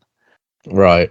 They want to go to Amity where there might be a great white shark out there, and it would have been interesting if the film had just tapped that as well. Difficult though. I mean, you have to run to such a different structure, and they have to sculpt it the way it is sculpted, mostly for the better, I must say. I mean, the Jaws novel disappears down so many rabbit holes. It's I think I said. Yeah, it's Jack, and it's not good. You can't imagine how modern publishers, modern editors would allow so much material through, because it just wanders around. And it's oddly undramatic and inert as well. The ending is just so flat. It's very strange. I think the thing just has a heart attack, doesn't it? I think it's all just kind of, isn't it? It just sort of bleeds to death. It's like the very last page. It kind of says, "Oh, I'm dying. Bye."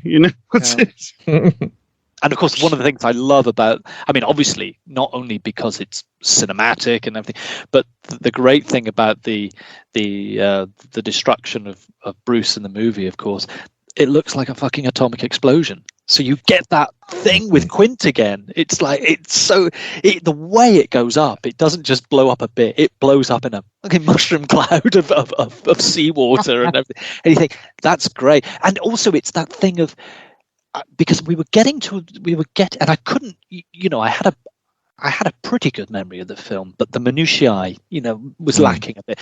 And he was lining up the shot. He was lining up the shot for the end. And I was like, please, please, please, please don't do a little subliminal flashback to him looking through the book at the beginning and seeing a shark with don't do that. Don't do.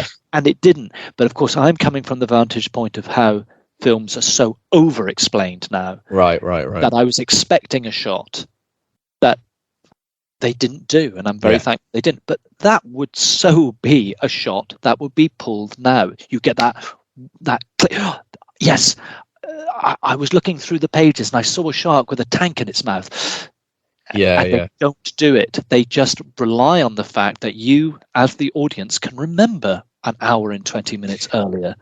Well, and to be fair, also remember, 30 minutes earlier where Hooper absolutely loses his shit when Brody pulls the wrong rope and the canisters go over. The Chekhov's canister. Right, Chekhov's compressed air canister. And again, the filmmakers, Spielberg, I guess, primarily in this case, the writers as well, they trust the audience's intelligence to just remember, oh, that's right. That's compressed air. That's explosive. Hooper reacts very, very strongly in that moment. It is made very clear that Brody's done something very stupid. You know what I mean? I think it's great bit of filmmaking. I just want to pick up on something else you were saying there about, the almost the atomic mushroom cloud. Just to add to that, of course, and again, this is something that I think a young filmmaker does that perhaps an older one wouldn't, sadly. There is actually a sound effect as the shark sinks under the water, which is a roar from a classic Godzilla movie. There is actually a Godzilla roar as the camera follows the corpse of the shark down, which he had previously used on Duel. That's right. When the truck goes over. Yeah. Again, there's also right at the beginning, when the Universal logo is coming up, and you hear all this chirruping. Oh yeah, the underwater life sounds. Yeah, that's I love that. That's the birds from Hitchcock's The Birds. Oh, really? Yes. Yeah. It's very indebted to the birds. Which is like, wow, brilliant. There it is, right up front. Here's who I'm basically indebted to for this, and because of course, as is very, very well known, he set out to make a particular kind of picture, and because the Wretched Prop didn't work, he made a different kind of picture, this more Hitchcockian thing. But whoa, the editor, Verna Fields, what she achieved, it's an incredible edit, because she just had scraps. It was so much film so much feature film had been used up, because of course it famously or infamously went over budget and it went over time, and what she was able to construct, admittedly, was Spielberg in the room, but what she was I know he credits her with an enormous amount of pulling that movie together. And it is, with the knowledge, you can sort of map the edit as you watch it, and it's quite startling. You think this is an incredible piece of work in just shot choice, length of shot, choosing a particular shot angle, and in order to work properly, this film really needs the audience to have a properly oriented sort of mental map of space, right? Yes. Particularly once you get into the second half and you're on the boat, you need to have a feel for the size of the boat, the depth of the boat, the outskirts of the boat. You need to know where everybody is relative to everybody else at every stage.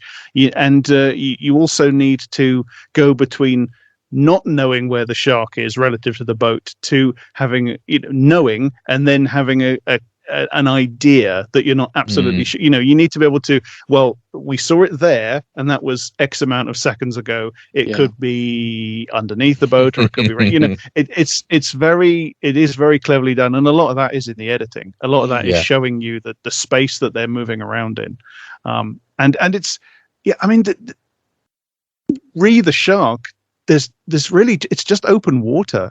It's very hard to give you that feeling of of a mappable physical space that the antagonist is moving around in. But it does do it. The barrels is ingenious. I was going to say that really helps. Good God. Yeah. That's a. But I think there's almost a wonderful joke on very much that, because I love that sequence when Hooper's saying, "Can you go out into the pulpit, please?" Why?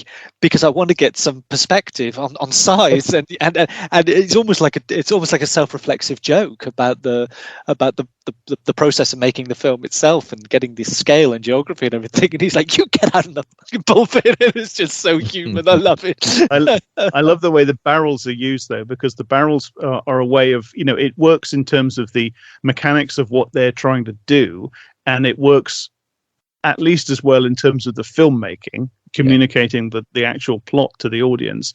And then the barrels they acquire this extra significance because they put 3 barrels on him, and they're all like, and Quint's like, how is he going under the water with 3 barrels? Yeah. Which immediately, you've already by that point grasped what the barrels are and what they do. So when that happens and Quint's kind of astonished by it, that's a really powerful moment. You really feel like the stakes are raised there, like, oh shit, this thing is really powerful.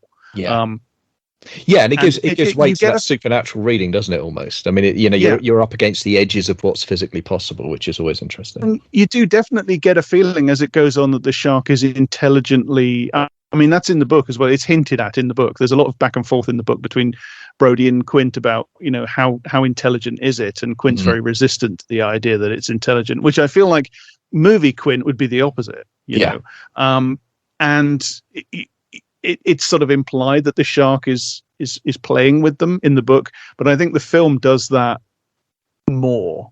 But you really feel by the end you feel like the shark is kind of an intelligent antagonist.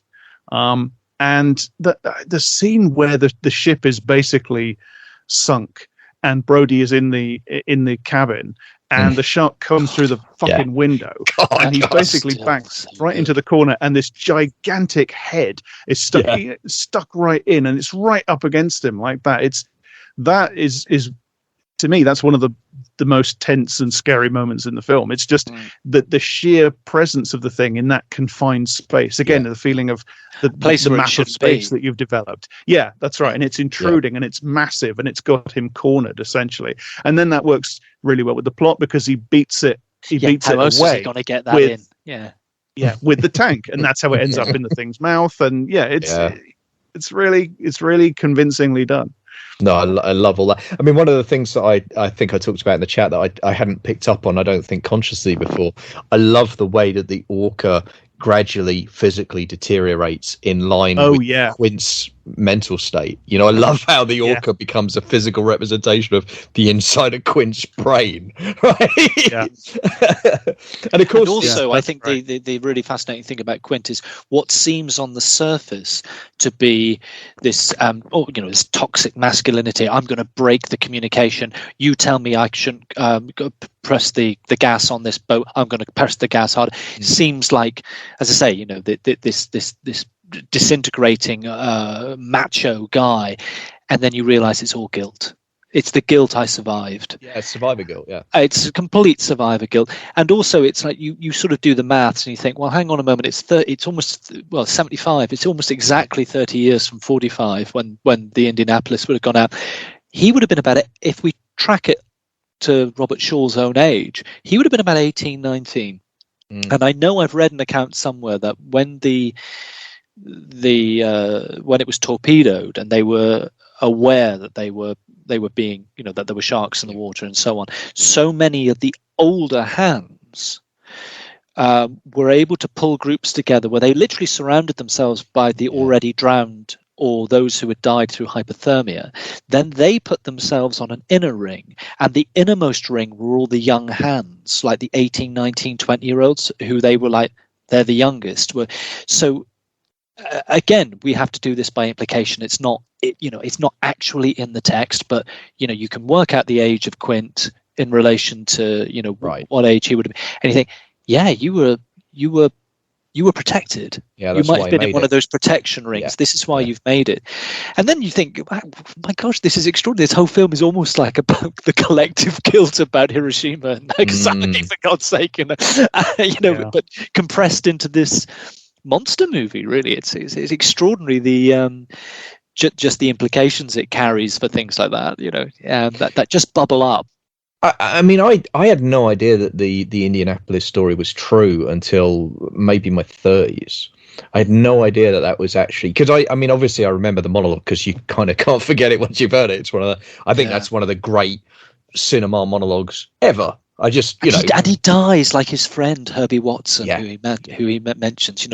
He's got below the waist, just like Herbie, and you think, oh, this rhymes horribly, Yeah, absolutely.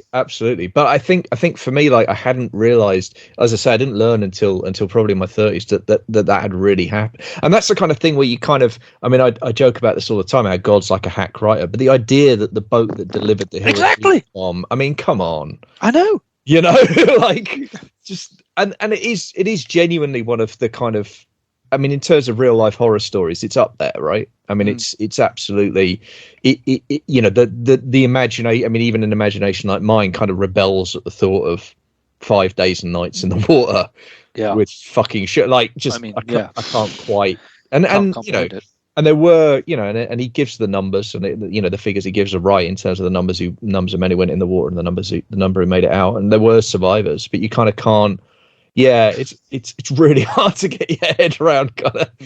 Yeah, any of it really, and I just, I mean, that whole scene is phenomenal, right? I mean, the way, I mean, I forgot how funny Dreyfus is in that scene. Yes, drunk Dreyfus is screamily funny. Yeah.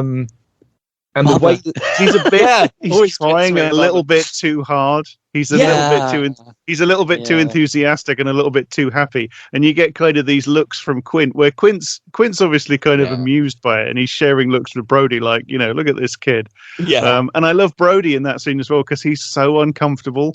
He's such a fish out of even water. Even where they've positioned him, he doesn't even sit down. Yeah, he's in the corner.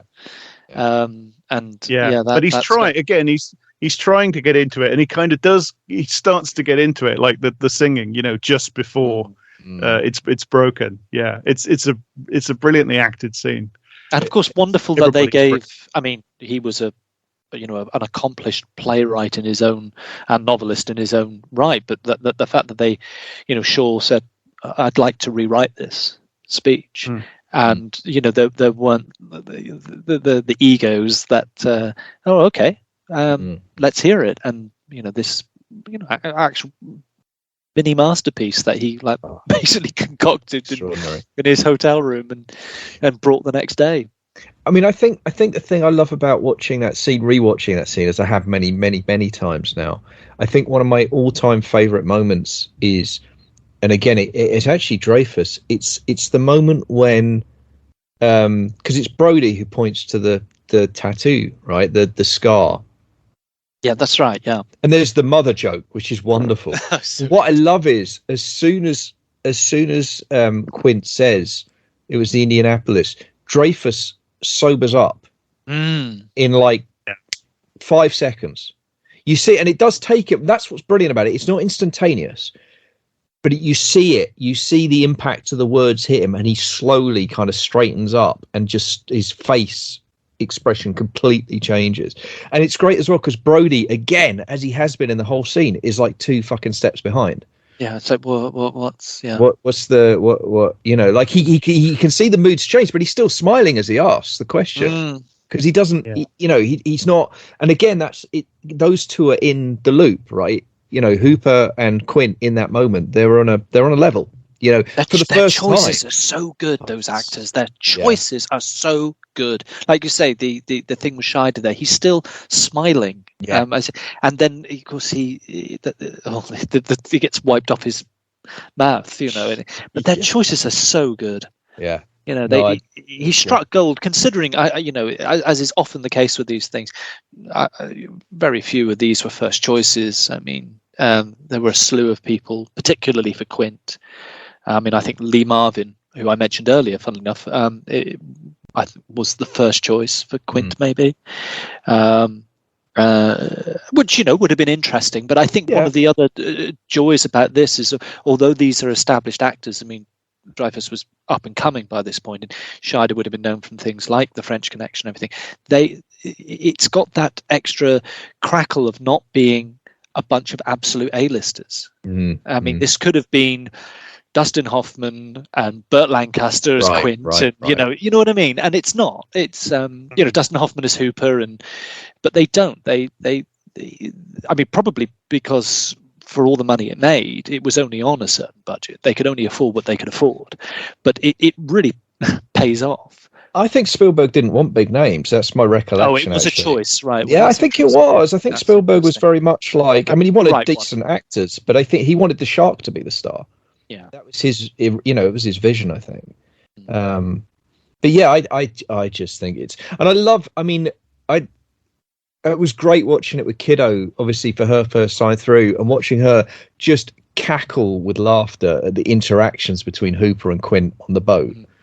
The moment where where Dreyfuss just literally like pulls his cheeks out and sticks his tongue out, and all that kind of stuff. We were in fits at that. It was like that really appealed. It's like it's that point where even as an adult you still get so frustrated and you pull things like that, and it's so funny.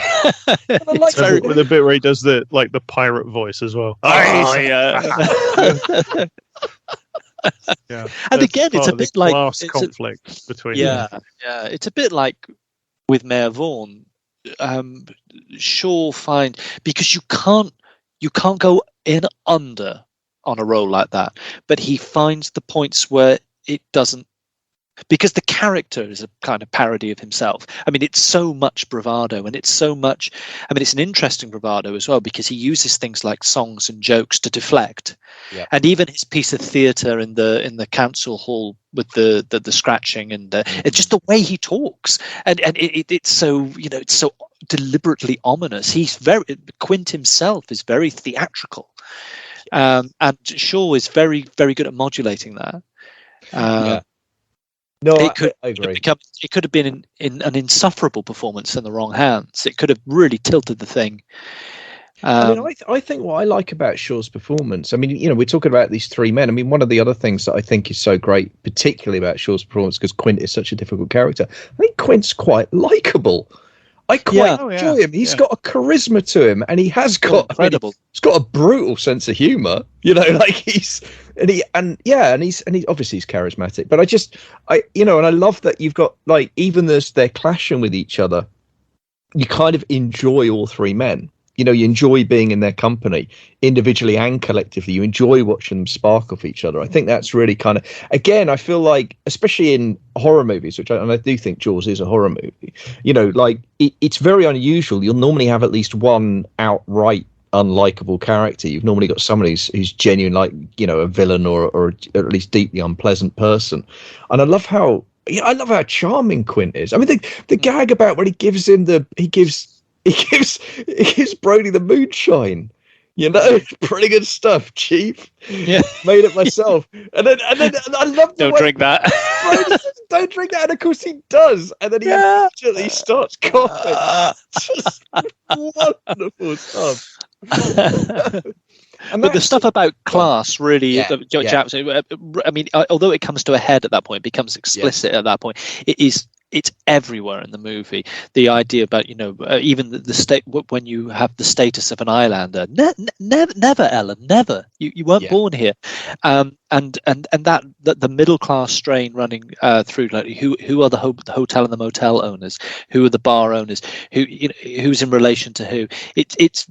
It's very well worked out, and a lot of it is simply background, but the detail is there. And then, of course, it explodes in that moment when Quentin Hooper, and again, you can absolutely, the glorious thing is you can see every perspective. Yeah, I mean, my natural inclination, as much as I think we're all in agreement here, sort of love Hooper. My natural inclination, as being a product of the working class originally, is to side with Quint and sort of be a bit pissed off when he says, "Don't give me this working class hero crap." And yet, I completely see his point of view, and it really works in those moments. You're never.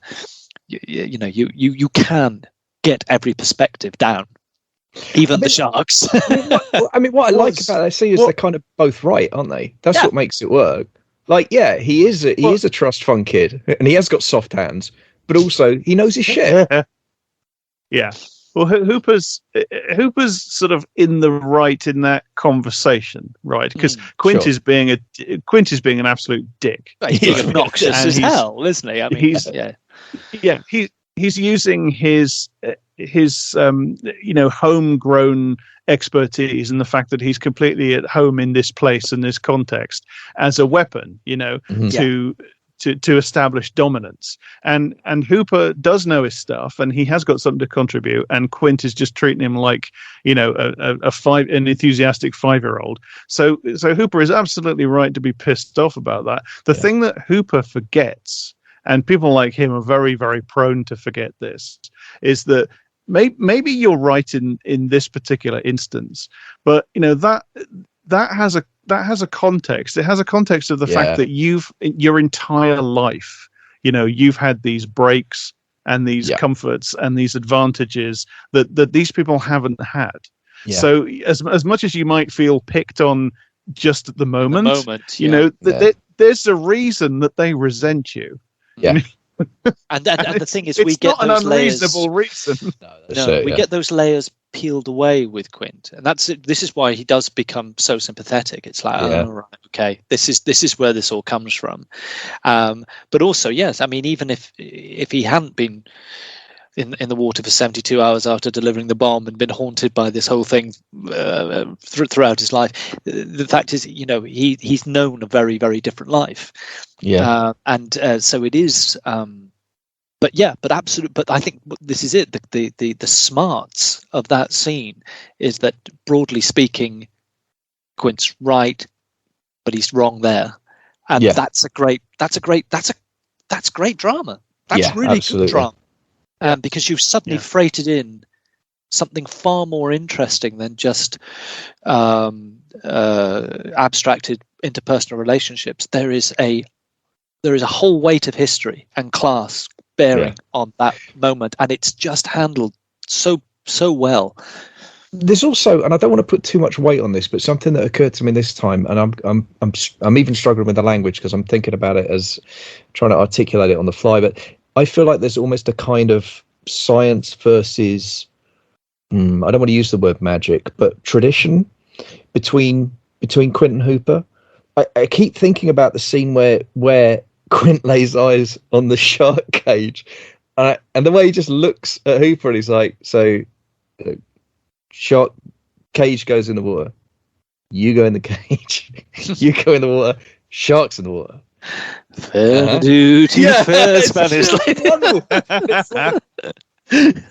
In addition to the class dimension, I do think there's something about there's a traditionalism to Quint, and they're both allowed to be right and wrong, because Quint is he's right when he says you're never going to get that through the skin of that shark. But at the same time, Quint's methods fail him as well. Well, and the bit that I think about where we never get a definitive answer actually either way is when the line gets severed and Hooper's all like, it's not the shark. Yeah, that's a very, very odd sequence. That I'm glad you brought that up, actually. It's a really odd sequence. Yeah, because I never fully got to the bottom of that. I don't know. And I love how Quint is completely fucking sure in that moment. Because that whole line he did, well, it tells me one thing, Mr. Hooper, you city boys haven't got the guts enough to admit when you're wrong. Yeah. Like, he's completely convinced. But actually, there's no definitive, I don't think there's definitive evidence either way as to whether or not that was the shark in that moment. Because I think Hooper even says again, it's not the shark. Yeah. Doesn't he? He says it to himself. Yeah. He's had the argument. And we don't know. We're never given confirmation of that. It's a very odd sequence, that.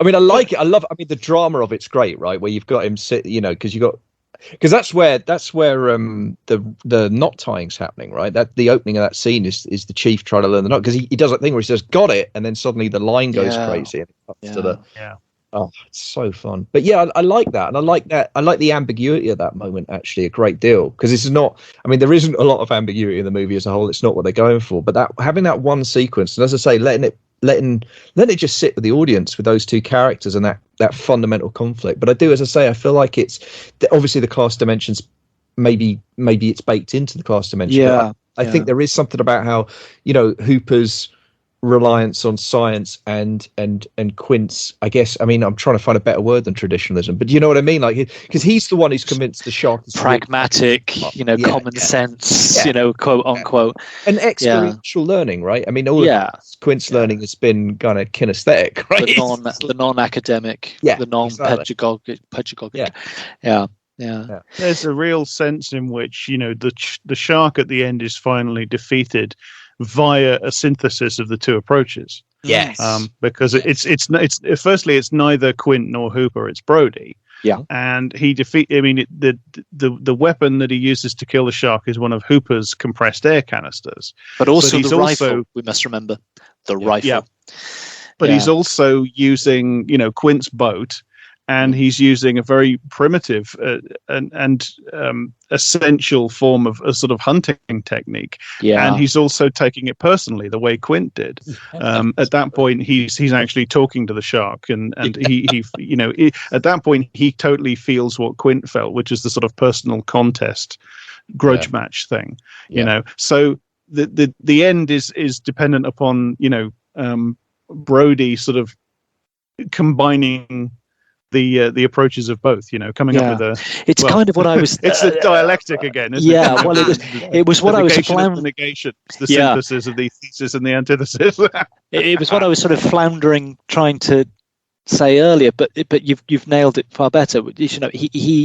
I think there is an awareness that a certain kind of audience have got to confer in this kind of movie. They've got to confer their confidence on a particular individual. It has to be Brody, because he is the most recognizable character. As saying, Quint is an expression of an older traditionalism, an older masculinity of that. Let's say that John Wayne, Lee Marvin, Charlton Heston thing, and Hooper is. I mean, we know what is constantly reinforced in a lot of American pop culture, which is the idea of the central position of the jock over the geek or the intellectual and everything. Yeah. But Brody's got the additional things of maturity, the position, family man. We're allowed to see his vulnerability. So when that synthesis occurs, it occurs around the character that I think is gives the film its massive appeal to audience members who are asked to identify with the character. He's the only part of the triangle it can really be, and I think I absolutely agree. It's because he, in a sense, becomes a synthesis of the two, but in the best way of any kind of dialectical process, better than once that synthesis is in place.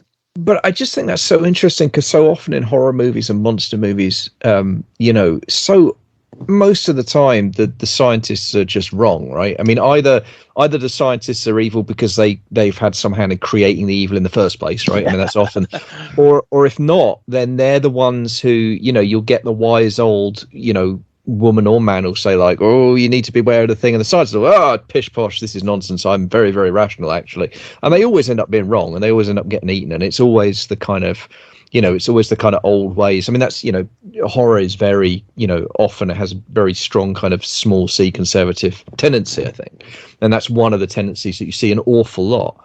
But I think what I find so kind of impressive about Jaws, and I'm not sure I put this together before this conversation, is exactly what we're talking about. It's the fact that it finds a way to synthesize both approaches. Yeah. It's Smith & Wesson plus the high-tech gas canister. Yeah. That you need. It's like we need both. Yeah. It's the symbol of the rifle, the Old West, blah blah blah.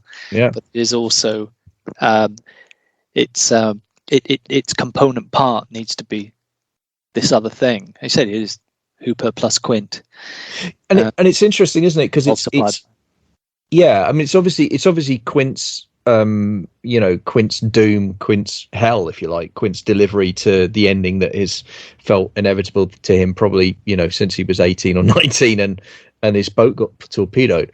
But it is Brody's redemption. And I love how, like, the end of the film, you have Brody swimming back, and my sense is he's no longer afraid of the water. Yeah. You know what I mean? Like, because he's had that, primal confrontation, really. Well, there's a lovely joke, isn't it, where he says, I used to be scared of the water, and then Hooper says, I can't imagine why. Yeah. which is a great payoff for that. Almost the like end the of that last line of the movie, isn't it? Like, yeah. So good. And actually, it struck me particularly this time again, because if you don't watch something for a very long time, you sort of fill in gaps in a weird way, or you elongate certain things. I was really quite surprised how sudden the death of Quint is. It comes out of nowhere, and it's done. And you feel the wind taken out of you. At one moment, they're there, and then the damn thing comes out and makes the biggest attack, and then he's gone. Yeah. So what? The final 10 minutes. We've said this already. It's an exquisitely paced movie already. Yes, that wasn't a criticism. Instead, no. It's very much to its credit. No, absolutely. No, the foot just goes all the way down on the gas, doesn't it? Yeah. And it's just like, wow, fucking hell. Definitely. Yeah. Although you hit upon something, this is a really incidental point, which and I think, but actually gets to the heart of how we all have our own version of everything, don't we? We all have our own version of this film, because there was a comment you made where you said, when Michael is taken into hospital and is offered ice cream, I'll never buy a kid requesting coffee ice cream. Yes. And I sat there and I went, oh, is that what that means? Because I had it in my head, and again, it's just the way you interpret things, isn't it? Yeah. All our interpretive mechanisms are so different. I thought she's saying, do you want ice cream? Do you want ice cream? Coffee, because he wants to feel grown up, because he's just, I don't know, on some level he feels, oh, I was the only kid who got really scared and got into shock and had to be dragged up the beach, or my friends. Oh, and I sort of in my head I sort of symbolized coffee as being, oh, well, no, I'm a big boy now. I'll have coffee. I never even got the connection. It was coffee flavored ice cream, so it's like, oh, what a dumbass I am. All these things, I'd made up this whole story of this kid trying to Look, I still think that makes more sense than a 10 or 11-year-old kid asking for coffee ice cream. So I'm with you. Grasp the notion that exactly. No, your mind just rebelled at the thought. I just repelled. Yeah. Oh, that's so wonderful. But going back to an earlier point, I wonder how much Spielberg was thinking about box office returns, though, because that sequence was greatly calmed down, wasn't it? The sequence in the lagoon, in the pond. Yes, God, yeah. The attack on Alex Kintner was completely reshot. Those few really quite effective stills of the shark rearing up over the boy on the line, and they changed it, because there was definitely a couple of occasions where Spielberg, I know when Spielberg saw the rushes for the sequence where the guy in the rowing boat, and which actually explains more effectively why Michael is dragged up the beach, isn't it? Not because it's the dying man hugging on to him while he's being propelled along in the mouth of the shark, isn't it? And then he pushes him to one side. But there's definitely these points where Spielberg's like, yeah, we're gonna drop that. I wonder if it was partly because I want a big audience for this, and I think my big audience might be younger people, and therefore deliberately went, let's take some of this out. I was just going to say that the irony of that is that it's more disturbing. Certainly, the death of Alex Kintner, because the stills of the gigantic sort of shark rearing up they do look great, but what they look great as stills. Yeah, they look great as stills. Yeah, but what you get in the actual film is kind of this. It's actually difficult to pass the image at first. Oh, it's so strange. You're not the way entirely, it flips over. you're not actually able quite to interpret what you're seeing, but you're seeing this sort of astonishing, spurt or fountain of blood, and something is turning, and it's the turning is so extraordinary. I mean, are those the side fins? I don't know what they are, but they are. It seems to roll him. Meant to be. Yeah, I think it's meant to be the pectoral fins as the shark rolls sideways. I don't know if sharks actually do that. I think they do. I think they kind of get the prey in their jaws and then turn over, to sort of shake it to pieces or something. But yeah, I think that's what it's meant to be. The shark's got him, and it's rolling on its side. But there's just something about the sort of slow motion and the difficulty with interpreting the image at first, coupled with the astonishing fountain of blood, and the fact that it's happening at a distance as well. I love shots like that. Like, I mean, everybody knows that I love The Shining. One of the most uncanny things about some of the shots in The Shining is that you see these uncanny images from a distance. They're at the end of a long corridor, and there's something about that just really makes them far more disturbing and uncanny. And this has something of the same quality when you see that image from a distance, from the shore. So it's much more effective and disturbing than like a very easily understood shot of, here's the monster crunch. It would have been. Yeah, agreed. Yeah, it's a very, and of course when it comes right off the back, of course, of the now, God, I hate this word, but I'm going to use it. The now iconic shot where they zoom in on Brody as they pull the dolly back, so you get that separation. Then you're almost in the realm of thinking, well, whose perspective is legitimate here anyway? Because because that almost sets us up to question all perspectives at that point. They're all, and of course you've had those lovely little sleight of hands, like what appears to be coming towards a woman and then dipping below her, and then of course it's the swimming cap on the old gent. I was going to say, the fake out with the hat, and the one that obviously kills me is just Pipit's stick on the cell. It's like, oh no, don't do this to me. No. I mean, in my head, he ran away and joined a friendly circus, and that just happened to be passing through Amity. But it's like, no. I mean, the child. Well, kids will be kids, but not the dog. The dog's a different matter. I mean, it's different order of magnitude. That zoom shot. I mean, it is. It is. I'm sure it is taught in film school. The similar shot that I think is perhaps even more impressive, or certainly more affecting for me. And you were talking earlier about moments where you felt that the hairs on the back of your arm stand up on the back of your neck. The moment when there's been the fake shark attack, right?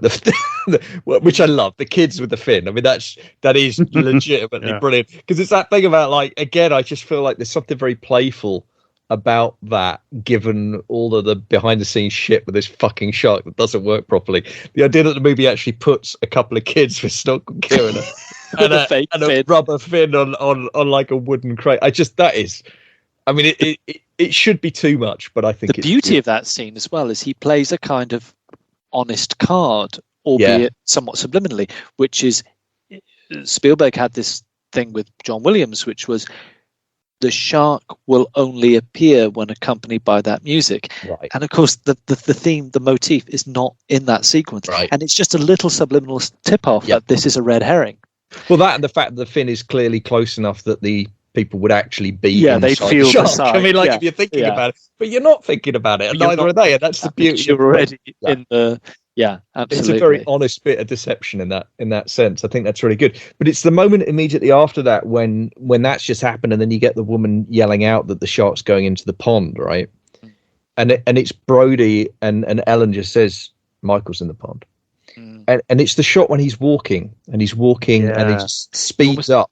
Yeah. Oh God. It's like the panic or the heat you feel when you've lost someone, when you've you've lost a kiddie in a supermarket or something. And it's mortalized on film just with a pan and a tracking shot, but you feel that palpitation. It's like, and it's like, well, I'll calmly start walking because I don't want to frighten Ellie and I don't want to frighten myself. And then he just starts pelting, doesn't he? Yeah. It's like the panic.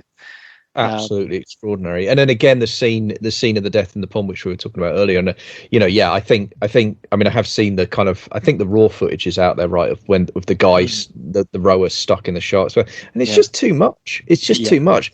Whereas, as you were saying earlier, the uncanniness of it, but the fact that the way it's done is that one overhead shot, and you see this, and it is fucking huge. This thing. This is your first glimpse of it, isn't it? Yeah, exactly. And although it's under the glass of the water, the thing I always find terrifying about that sequence is it's on its side. Yeah, and I don't know whether that that could have been even a goof because the thing was so temperamental, but it taps into that uncanny. It's like it's not even the right way up. Oh my God, it's just sliding along on its side and just taking whatever's in its path.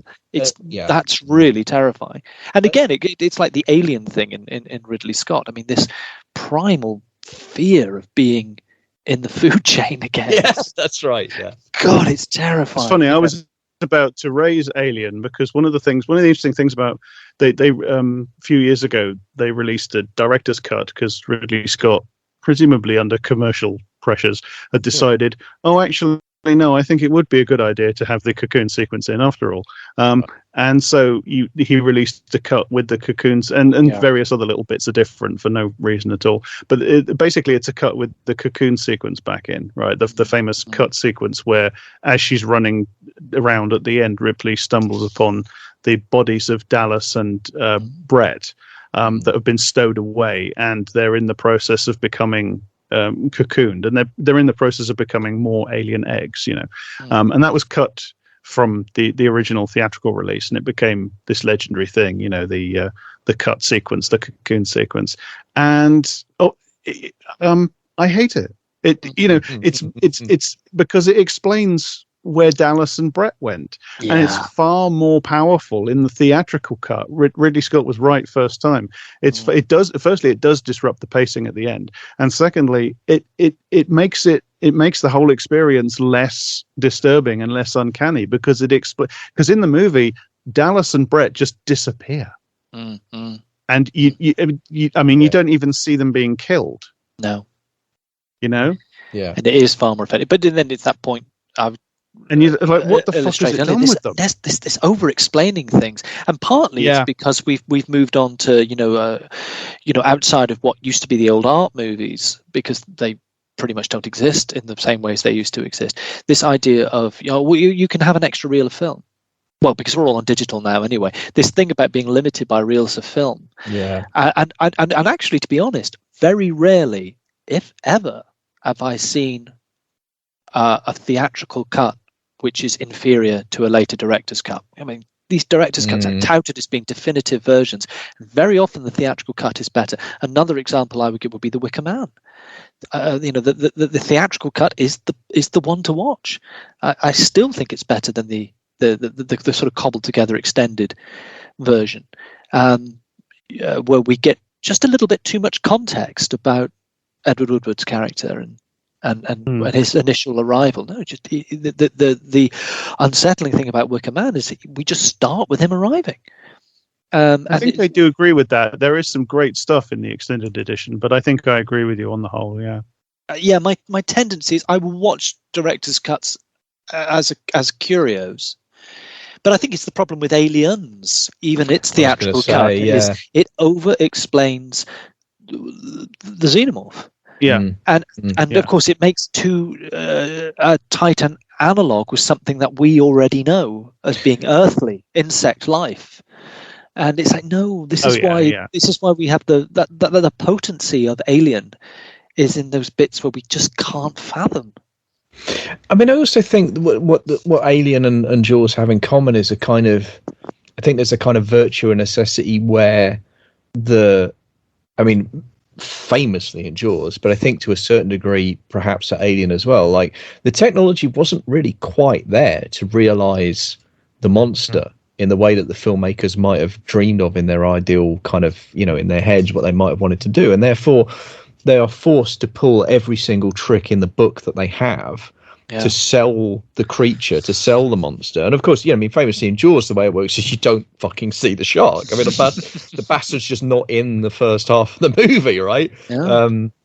And then, of course, when he finally does turn up, he's on his side, he's under the water, and he's there for half a second. And because of that, it's a heart-stopping. And as you were saying earlier, Jack, the moment where you just see this kind of indistinct shape in the water, that all of this builds the terror. And I think that's part of why, the death of Quint maybe is as effective as it is, because if we'd had to put up with the shark looking like that the whole movie, it might not have worked. Yeah. Because that's the first time we fucking see it. It's so far in that we're committed. We're committed, and also to be fair, Shaw does a really good job of looking like he's dying. I mean, that is like raw terror on the man's I think face. It was probably the moment he realised that his entire fee would be paying off taxes, because he basically earned nothing from that film. Oh, really? It was a point where his accountant basically rang him up and said, "All this goes to the IRS. Literally everything. It'll pay all your back payments off." The good news is you're not going to jail. But the bad news is you're not going to make a cent off this film, where you've been like, knee deep or waist deep in fucking water and cold and shaken about by a prop shark. You're not seeing any of the money. That was a heartfelt scream, all right. But I just think, and I'm sure it's the same with Alien, right? I mean, that because it must have been so hard to realise that. I mean, obviously, iconic creature design. It's one of the most amazing. And they lucked in with the performer, obviously. Yeah. I mean, what an extraordinary thing to just see that guy. It's like, we'll offer him anything. Yeah, he was like an art student, wasn't he? He was like was he something like that? He was at university or art college or something? And admittedly, a 7'8" guy, you're not going to miss, but just everything. It usually, one doesn't want to see the illusion broken, but seeing him outside of that, what an extraordinary looking guy, because all that height, but so slight as well. I mean, they couldn't go wrong. I mean, it's a guy in a rubber suit, and which is the very thing that Ridley Scott didn't want it to be. But what an extraordinary looking fella to have in a rubber suit, and obviously with that design, Giger's design. I mean, it's a. But also, look at what the limitations that they had in in both filmmakers' cases. Look at what the limitations they had pushed them to. Look at how out of the necessity of having to compensate for that. Yeah. The amount of stuff that they achieved that has become, Jaws and Alien, two absolutely iconic. I think two of the greatest horror movies ever made. Yeah. Full stop, without qualification. And I know that, people argue about movie, genre classification all the time. I mean, they may be other genres as well. I mean, obviously there's science fiction in Alien, but I think part of their power is that they bleed out of one singular classification, isn't it? I mean, sure. Yeah. No. Absolutely, but as a horror movie fan, and that's normally the lens I come through first. They're absolutely amazing horror movies, as well as being many other things. And I think the limitations are part of the reason for that, to be honest. And there's a fascinating thing there, and I struggle with this all the time with art, because I like the idea that you should just be able to do whatever the fuck you want. You know what I mean? Like that's obviously ideologically how I feel. And if you're a novelist or a short story writer, of course you have that complete freedom. Your budget is infinite because it's just words on a page. But I'm fascinated by when you get a situation like this with filmmakers where they are actually really constrained. I don't know, Spielberg had a decent budget for Jaws, I'm not saying that, but it was constrained by the limits of the technology, and yet those constraints delivered something incredible, I think. Well, it would have. I mean, he has always been at least honest enough to admit that it was always intended to be a very different film. I mean, he wanted the shark up front. It was going to be his monster movie. Yeah. And it's like, oh God, what do I do? It's not. A bloody thing doesn't work. Again. And somehow, interestingly, each successive prop, despite what inevitably would have been improvements in technology just by dint of passing years, each successive one looks worse. I mean, Yeah. Bruce 1 is the best looking one, and it is largely also to do not only with how sparingly it's shown, but it is the way it's lit. It is the fact that the water is murky. I mean, you get to the final film, and we're clearly in swimming pool land. I mean, there's those little extra details, and things like the Foley and the intelligent use of music by Williams, of course. That infamous story where he plays the main theme to Spielberg on the piano, and Spielberg starts laughing. He said, "That's it. That's what I paid you for. The 2 notes." And he says, "You're asking me to contribute something sophisticated to the film you've just shown me." And then, of course, that banter sort of kicked it. But he said once it was arranged, with the tuba and the strings and everything, it was like, oh my God, yeah, because it feels primal, it feels simple and relentless and unadorned. But then that's that thing I love about a lot of John Williams' music, is that just the fact that he brings so many things that we already know, refashions them, and sort of redeploys them. So you get these bits of Debussy and you get these bits of Stravinsky, and that appear in. And some of the music is wonderfully at odds as well. Some of it's like proper adventure serial music, and it can be a little jarring at times. You think, actually, no, it introduces a romanticism into the movie, particularly when the 3 guys are first. Yeah, he introduces the idea of optimism, and it's short-lived. But it's, some of the music accompanying the boat sections is outright sort of pirate adventure music, isn't it? Exactly, it's very jaunty. And, all that. Yeah, exactly. Yeah. Great stuff, and because it is initially incongruous, but then the more you poke away at it, you think, oh, I kind of see why you're doing this. It's I think he's able to. It provides some interesting points of light amidst the shade in those moments as well. I'm a big John Williams fan. I think I think the to be honest, the Ark theme from Raiders is one of my all-time favorite pieces of music. I think that is such an astonishingly powerful and well-crafted piece of music. It just drips of ineffable mysticism and occult power. It's an amazing piece of music.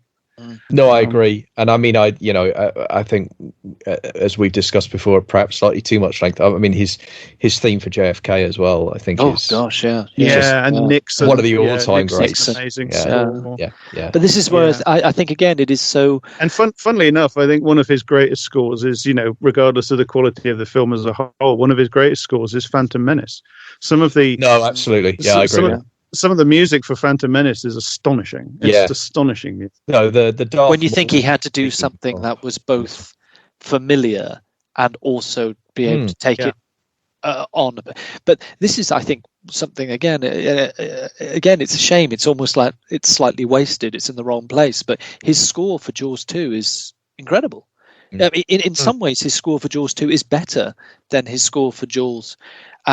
Because he has a bedrock of what he's already achieved, and the way he subverts it in that movie. Right. But again, it's like I thought of another sequence from Jaws 2, and I think, God, for a film that, well, it's a film that is considerably less than the sum of its parts, but a sequence that I mistook for being in Jaws, and but as I was watching them back to back an awful lot as a kid, and it's the sequence where he mistakes the school of fish for the shark, and he starts firing cyanide-coated bullets into it. I mean, that's one little strand of Jaws 2 which I think is very effective, which is that Brody starts to unravel. In a similar way to Quint, he is also he's like, this is happening again. In fact, I think what the film should have done was made more of that.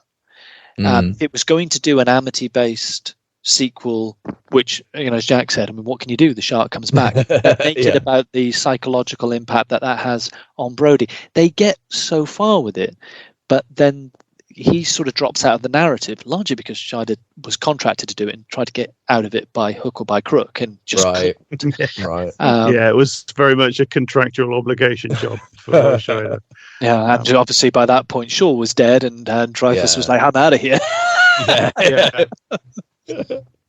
And they're interested in the teens because they are kind of doing a slasher movie, which, as I say, the way to make it work is to lean into that, make it the ghost of the original Shark, make it intelligent, and it's it's deliberately trying to murder these specific teenagers like a slasher, film it all at night. One of the problems with Jaws 2 is that most of the teenagers survive. No, kill them all. Do it properly. Which again was down to re-edits and reshooting from because they wanted to get that younger market again. I mean, I know the original, because there are sequences that were cut from it. So the character of I found the most effective death in the movie. Again, it's one of those wonderful moments where one of the best shots ever of the shark in Jaws is just as the shark is coming under the water to get the character of Marge, who is the young woman who saves little Sean by pushing him on the boat instead of her, and she gets basically swallowed whole. And we see that in reverse shot. But there's a shot just before where the shark is below the waterline, and it is one of the best shot sequences of that prop in any film. But she's the only character who dies.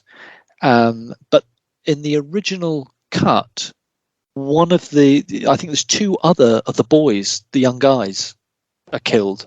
Right. Because there's another guy who's killed, but he's not part of the main group. They hang back, don't they, so they can get a bit of snogging done. And he falls in the water. And that's actually a very good sequence, because they do something in Jaws 2 which they haven't done elsewhere, where they have the sequence where it's the sequence they try to do in Jaws, which is he gets lifted up out of the water and rammed against the boat. And it's actually very well staged. I mean, the individual bits are fine. The bits are very good, but as you say, it's the overall. If you're going to do Jaws as a slasher movie, you've got to have the teen characters picked off one by one, like in a slasher movie. Exactly. Go for it. Go Gonzo. Do it. Yeah. It's very odd that they sort of become reticent about that. Whereas at least but I think why I sort of at least champion that one a bit is because technically the drop off in the next two. I mean, technically speaking, talking about screenplays is almost pointless. But technically speaking, the next two movies are poor in glaring ways. There's a fascinating interview with the director of the fourth one, just simply from the point of view of, and it's about 20 years after the event, and he's in an interview, and he was a very established director as well, and he's asked questions about Jaws, and it's almost like talking to someone with PTSD. and one of the things he says is, it almost became like a religion. We developed this extraordinary faith in it, that no matter how stupid it got, no matter how wrong-headed, we just thought it can work. And he said, I've never been in that position before as a director or since, where I completely lost myself, and everyone involved in a project, we all simultaneously completely lost our perspective. He said, I can't blame anyone else. It was a disaster, and it deserved to flunk the way it did. He said, but it was almost like we didn't realize it until the cold light of day. I always think they must have been like, in the film Ed Wood, when he goes to see Plan 9 out of space in the huge cinema. And then it's like the dawning realization, which Ed Wood obviously doesn't get, which is, oh Christ, what have we done?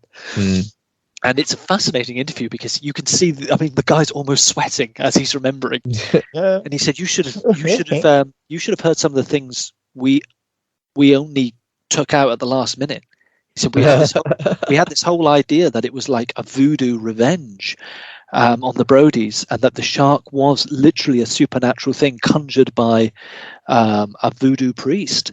He said, this was all in the original. You should cut. have done that. Go for it. Go Gonzo. Go batshit mental. Do it. I agree with you. If you're going to do that, but you can also understand these rather conservative with the small c established Hollywood film directors going, what are we doing? And then trying to salvage it. But I mean, it's interesting as well, isn't it? Because for the Revenge, they did get. I mean, they didn't get anyone else back, but they got Lorraine Gray back, right? She's in the fourth movie. I mean, there's quite an interesting little thing because she was. Well, I don't know. I mean, I think she's still alive, but he isn't. But she was basically married to the head of Universal Studios. Yes. Yeah. Right. He basically said, "I want my wife to have a starring role in something," and it's like, "Well, there's Jaws, I'm afraid." So maybe, I don't know. Maybe they thought she was gonna, bring some of that magic from the first couple of movies. So they thought, just that connect. Because obviously the third one doesn't have anything. I mean, I remember reading. I can't remember where, like years ago, maybe. Well, it is his kids, isn't it? I mean, it's Michael and Sean. Yeah. It's just it might as well not be. Yeah, but of course, if you were traumatized as a child by someone being eaten by a shark in front of you, you're going to become a marine biologist. I mean, that's what you're going to do, isn't it? What else would you do? Yeah, naturally. Yeah. But I remember. It's funny. Dennis Quaid says he was doing so much coke when he made Jaws 3. He says there's basically not a single shot in that movie where I'm not high. It's the David Bowie station to station excuse. I wrote the really fascist album. I can't remember doing it because I was on so much cocaine. So if I did write an album which was like really, really fashy, I just can't remember. I'm just glad someone was having fun on the set, to be honest with you at this point. The only difference is, of course, is that considering it, despite how fashy it is, Station to Station is a masterpiece, whereas Jaws 3. I mean, to speak to your point, Jack, I remember reading something. This was a retrospective on the Jaws movies, and I read this like a decade or so ago, and I can't remember the source, but I remember there was apparently the studio discussion quite early on about Jaws 3 was like, the only way this is going to work is if we call it Jaws 3 People Zero. Like, that's literally the only way we can make it. So, like, they kind of knew. You know what I mean? They kind of knew, like, we like. You should have got Blake Edwards to direct it or something, you know.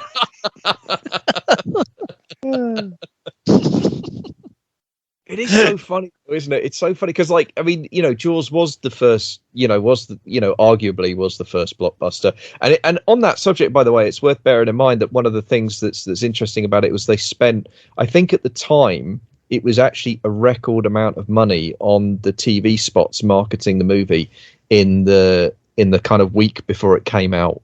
They spent $700,000 on national just on national television advertising in the US, and a total marketing budget of 1.8 million, which again, they kind of didn't do that. So it's interesting because the mythology of it as the first blockbuster is all about the quality of the movie, which is undeniable. It is a fantastically high quality movie. There's no getting away from it.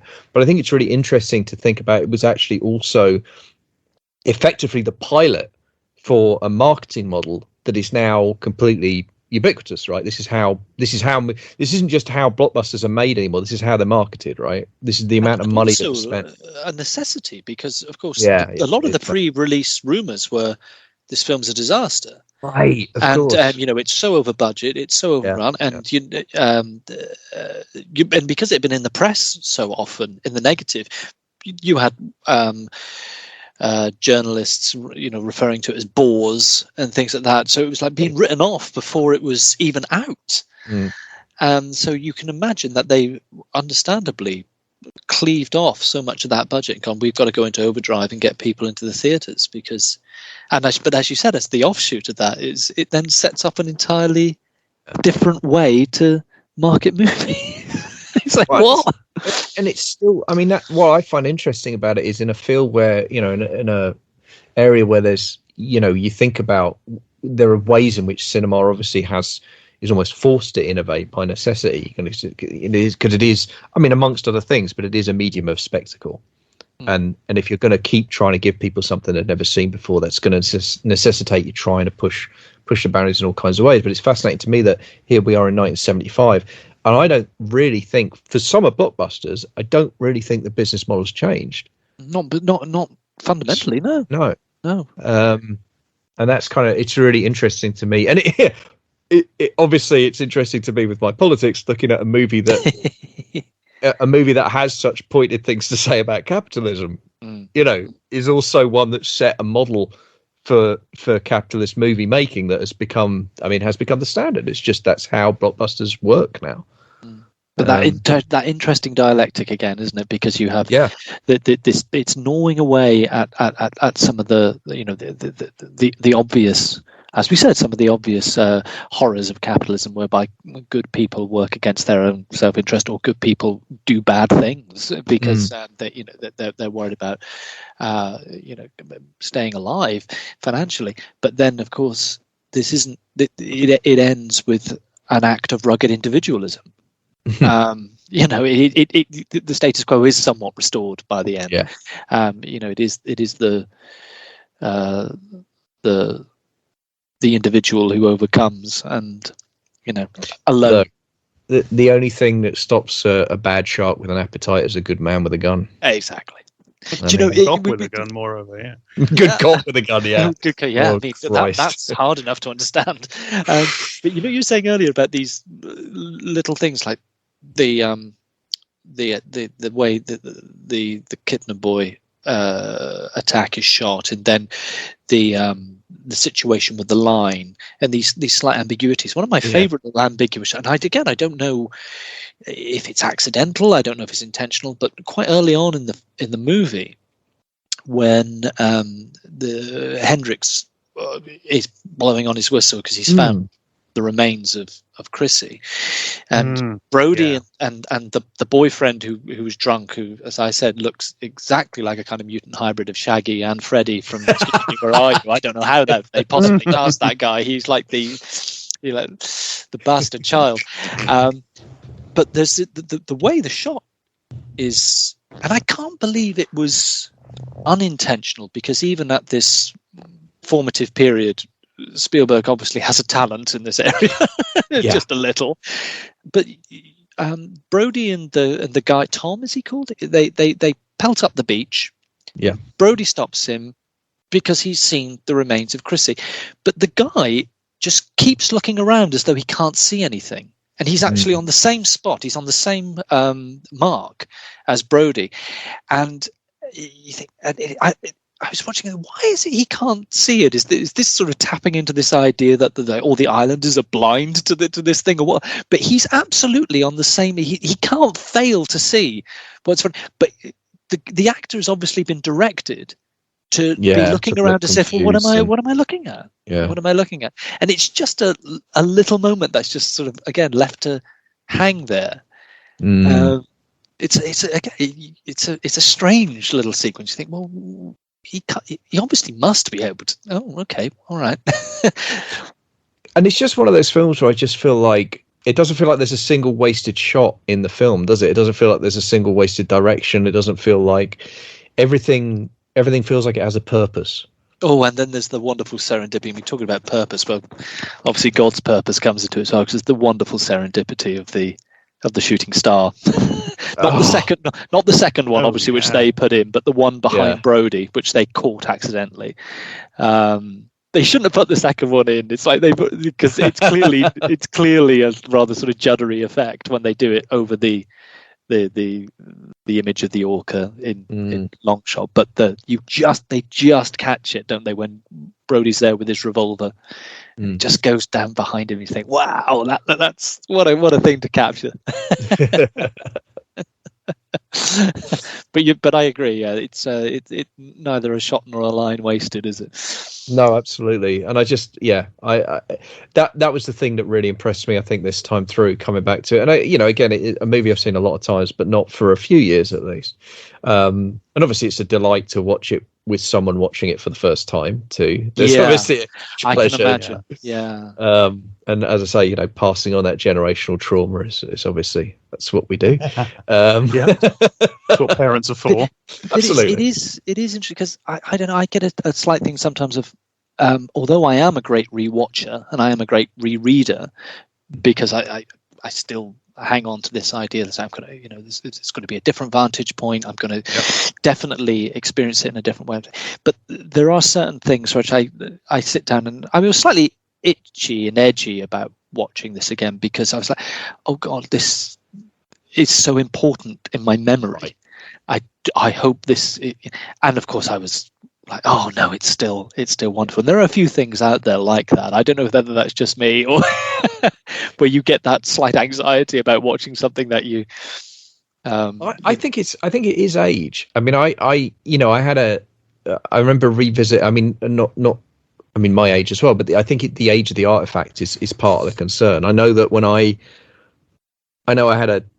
revisit the Elm Street movies when I was doing My Life in Horror, that was, I wouldn't go as strong as to call it a disappointing experience, but it's certainly, there were flaws there that I hadn't appreciated, and that I think as a teenager I'd completely ignored.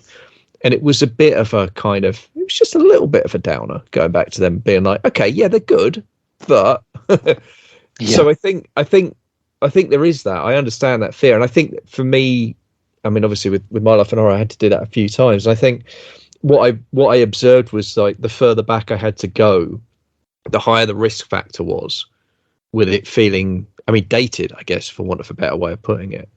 And but I think the things can be so baked into the aesthetic of their time. I mean, one of the things that is wonderful about Jaws is just how 1975 it is. Yes, yeah, but also the way it's slightly anticipating the 80s as well. There's the 80s in embryo in some of those moments, and that's really fascinating to watch. Say, oh my gosh, I know where some of these things are going to go.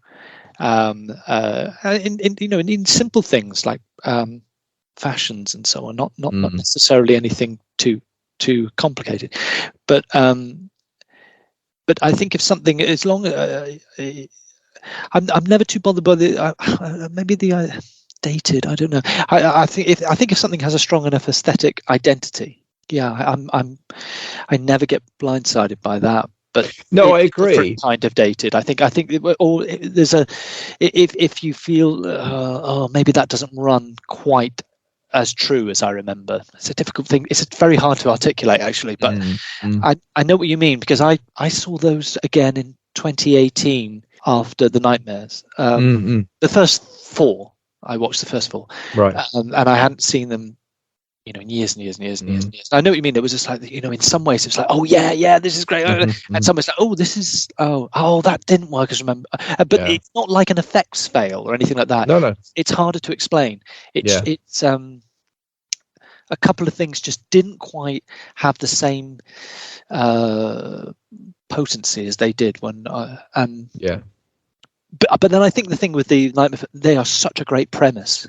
Yes, it's one of the best ideas for a horror movie anybody ever had. It's incredible. It really is.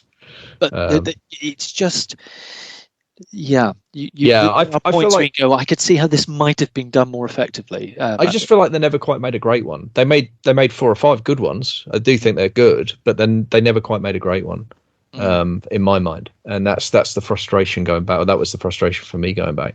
But I think you're right. I think the thing for me is when you talk about something being of its time or feeling dated. I mean, it's interesting how if a movie or a piece of work, I guess in general, if it embraces the era closely enough, pulls it tightly enough, I think it can gain a kind of timelessness by virtue of it being grounded in a place and time. Or then there's those things which seem to travel out the other end, and they become very alien and very strange. Yeah. And sometimes that can be in a very good way. It's like certainly from our vantage point, if we watch something like Caligari or M or Le Vampire or Mabuza or something, it's like, whoa, what am I even watching? But even seemingly innocuous things. I mean, I think I'd said this to Jack or messaged or something. I randomly, for the first time since about the late 80s, caught the original Beverly Hills Cop movie, and I'd literally not seen it since the late 80s. And I was sat there watching it, and I know it's Hollywood's iteration of the 80s, but I'm sat there and thinking, what is this? I lived through this era. I was surrounded by Hollywood-derived popular culture and big corporate label pop music and all that. And this feels like I'm looking at an alien planet. How did this even happen? How did this exist? And yet I watched Jaws the other night, and the 70s-ness of Jaws feels far more in reach than the 80s-ness of Beverly Hills Cop. Yeah. It's got a presentation of the 80s, and I know it's a little bit distorted and exaggerated. Of course, it's a comedy, but it's still grounded in what was actually going on aesthetically, and it felt like another planet. Whereas Jaws, its 70s-ness felt reachable for me. I mean, I wonder. No, it does. I mean, I think with Jaws, I wonder how much of it is the setting. I wonder how much of it is the fact that because it's on an island, because it's already it's a remote backwater. Yeah, it's an isolated community. Yeah. It's, maybe that kind of helps that. Yeah. A little bit. It was the most extraordinary experience watching that movie, and for several reasons. One I couldn't get my head around was like, Eddie Murphy's like 22 or something. Like, yeah. How can there be such a confident and charismatic performer carrying a film of this budget and size, and he's 22? What the But it was, I don't even know if I enjoyed it. I just found the whole thing really surreal and alien. Yeah. And like, I don't know what I'm watching. Yeah. And even in terms of its screenplay, it's like someone had picked up a very old Rockford Files script and just just spruced it up and gave space for Eddie Murphy to wisecrack. It was a weird experience. Think, how did this happen? But I also have a kind of love for things like that, where you're reading them or watching them, thinking, how did this? Yeah. How the hell does this even occur? I mean, I get it. I get how Beverly Hills Cop got made.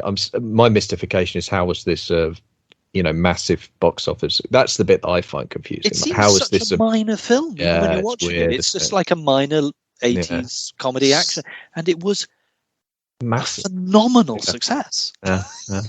Well, again, two completely pointless bloody sequels just because it made so much money to try. I mean. Yeah, just very, very strange. And also that thing of like taking a punt on. Yeah, I mean, I know he was. Yeah, he was an accomplished stand-up comedian. Yeah, he was very accomplished, and there was a real buzz around him, and he was. I mean, he was very striking looking when he was young guy. I mean, but it's like. 22? Who gives like a Hollywood vehicle to someone aged 22? Yeah, and it was kind of the heir to Richard Pryor, wasn't he? That's how he was being talked about, seen as that kind of natural successor. And I don't know. I don't know. It was the 80s. Now that would have been a decision. What they should have done with Jaws 3. Get Richard Pryor Chinatown. Put Richard Pryor in Jaws 3. That's what you do. Yeah. Richard Pryor should be in the third installment of every film series. Should have been in The Last Crusade. That would have been so cool. As is his dad, obviously. He should be in Jaws 3 playing the same character from Superman 3 as well. Oh yeah, there you go. Yeah, I mean, when SeaWorld goes down, he's there to repair the computer system. That's it. Yeah, and he just wanders in after already being in that film. And you could have done all the jokes about how can the same shit happen to the same guy twice, And he's in Jurassic Park as well, same character, and yeah. Do we want to do quickly anything you want to sort of let people know about or plug in terms of work? Yeah, sure. Check out my podcast, I Don't Speak German, which I do with my friend Daniel Harper, and he tells me about assorted right-wing fuckheads. And check out my Twitter. It's @_Jack_Graham_. Links to everything I do on there. My Patreon is for as little as $1 a month. You can have advance access to anything that I write or any podcasts that I make. And I do several exclusive podcasts. We have an IDSG bonus, and we also have exclusive podcasts where myself and Daniel and Kit, who you've been just listening to, talk about the Sherlock Holmes stories. Yeah. And I think that's everything. Oh yeah, and I do. I've been along with Elliot here. I've been doing a series of episodes about horror movies, which this one may or may not be in the same series. I'm not sure it's decided yet. But tool over to Enigmatic Elegy on YouTube, or is it? Yep. No, it's Exaggerated Elegy on YouTube, and he's Enigmatic Elegy on Twitter, and that's where they are. Great, Cool. Well remembered. What can I say? Oh well, because it's just been released, I guess the brilliant Ken MacLeod's book Beyond the Reach of Earth. I've just done the audiobook for that, and it is actually a really, really damn good science fiction novel. So I can plug that. Go to Audible and get that. Then you can hear my dulcet tones even more. And I'm on Twitter, usually doing silly impressions of Brian Blessed on Elliot Chapman, Eve11 IOTCHAPMAN, which I enjoyed doing the other day. That was quite fun on World Theatre Day. It was very fun. I really enjoyed that. You could tell I was just bored in the afternoon. It's like I can either do this or go back to actually doing my work by prepping next week's audiobook, which is fine until you reach about Thursday, and then you get print blindness. Absolutely. Damn, past me. Why haven't I done this already? Yeah. Damn you, past me. Past me's got a lot to fucking answer for. As for myself, I'm Kit Power. You can find me patreon.com/Kit Power. $1 a month will get you something new every week from me, including, as Jack's already mentioned, some exclusive audio content, but also essays, fiction, either short story or extracts from a longer piece that I'm working on. I'm also, in addition to the podcast I'm doing with Jack, I'm also doing a podcast with my daughter, exploring the work of Terry Pratchett. Just recorded on the Johnny Maxwell trilogy, and I'm frantically trying to get the Light Fantastic finished so we can record on that as well. So that series has just started. If you want to get my fiction work, you can go to Amazon, search for Kit Power under books on Amazon, then you'll find my work there. All of my ebooks are Kindle exclusive, but if you want to buy the paperbacks, you can get them anywhere where books are sold. Lovely. And on Twitter at Kit Gonzo, where you will find me, just my slow motion psychological disintegration in concert with the state of the world. Really, that's it. Or Twitter, in other words. Yes, Twitter. According to these days. Yeah. Because apparently it wasn't on the nose enough. We actually had to have a billionaire destroy a carefully balanced but kind of, somewhat brilliant ecosystem through sheer ego and idiocy and selfishness. Because clearly, we didn't, we needed another metaphor for what's going to happen to all of us. It's a bit on the nose, isn't it? A little bit on the fucking nose, if you ask me. But apparently they didn't put me in charge of writing this season of Humanity. So. There you go. Anyway, thank you so much, though, both of you, because this has been a huge pleasure. Bless you both. And I fucking love this movie, so it's just great to talk about it. Hurrah! I could talk about it all night. Oh, and I did. So. Right. And we did, yeah. And before we go, I'd just like to say that's some bad hat, Harry. Yeah. that's fair. A pleasure. Right. Take care. Thanks all the best, folks. All Take care. Bye. Bye.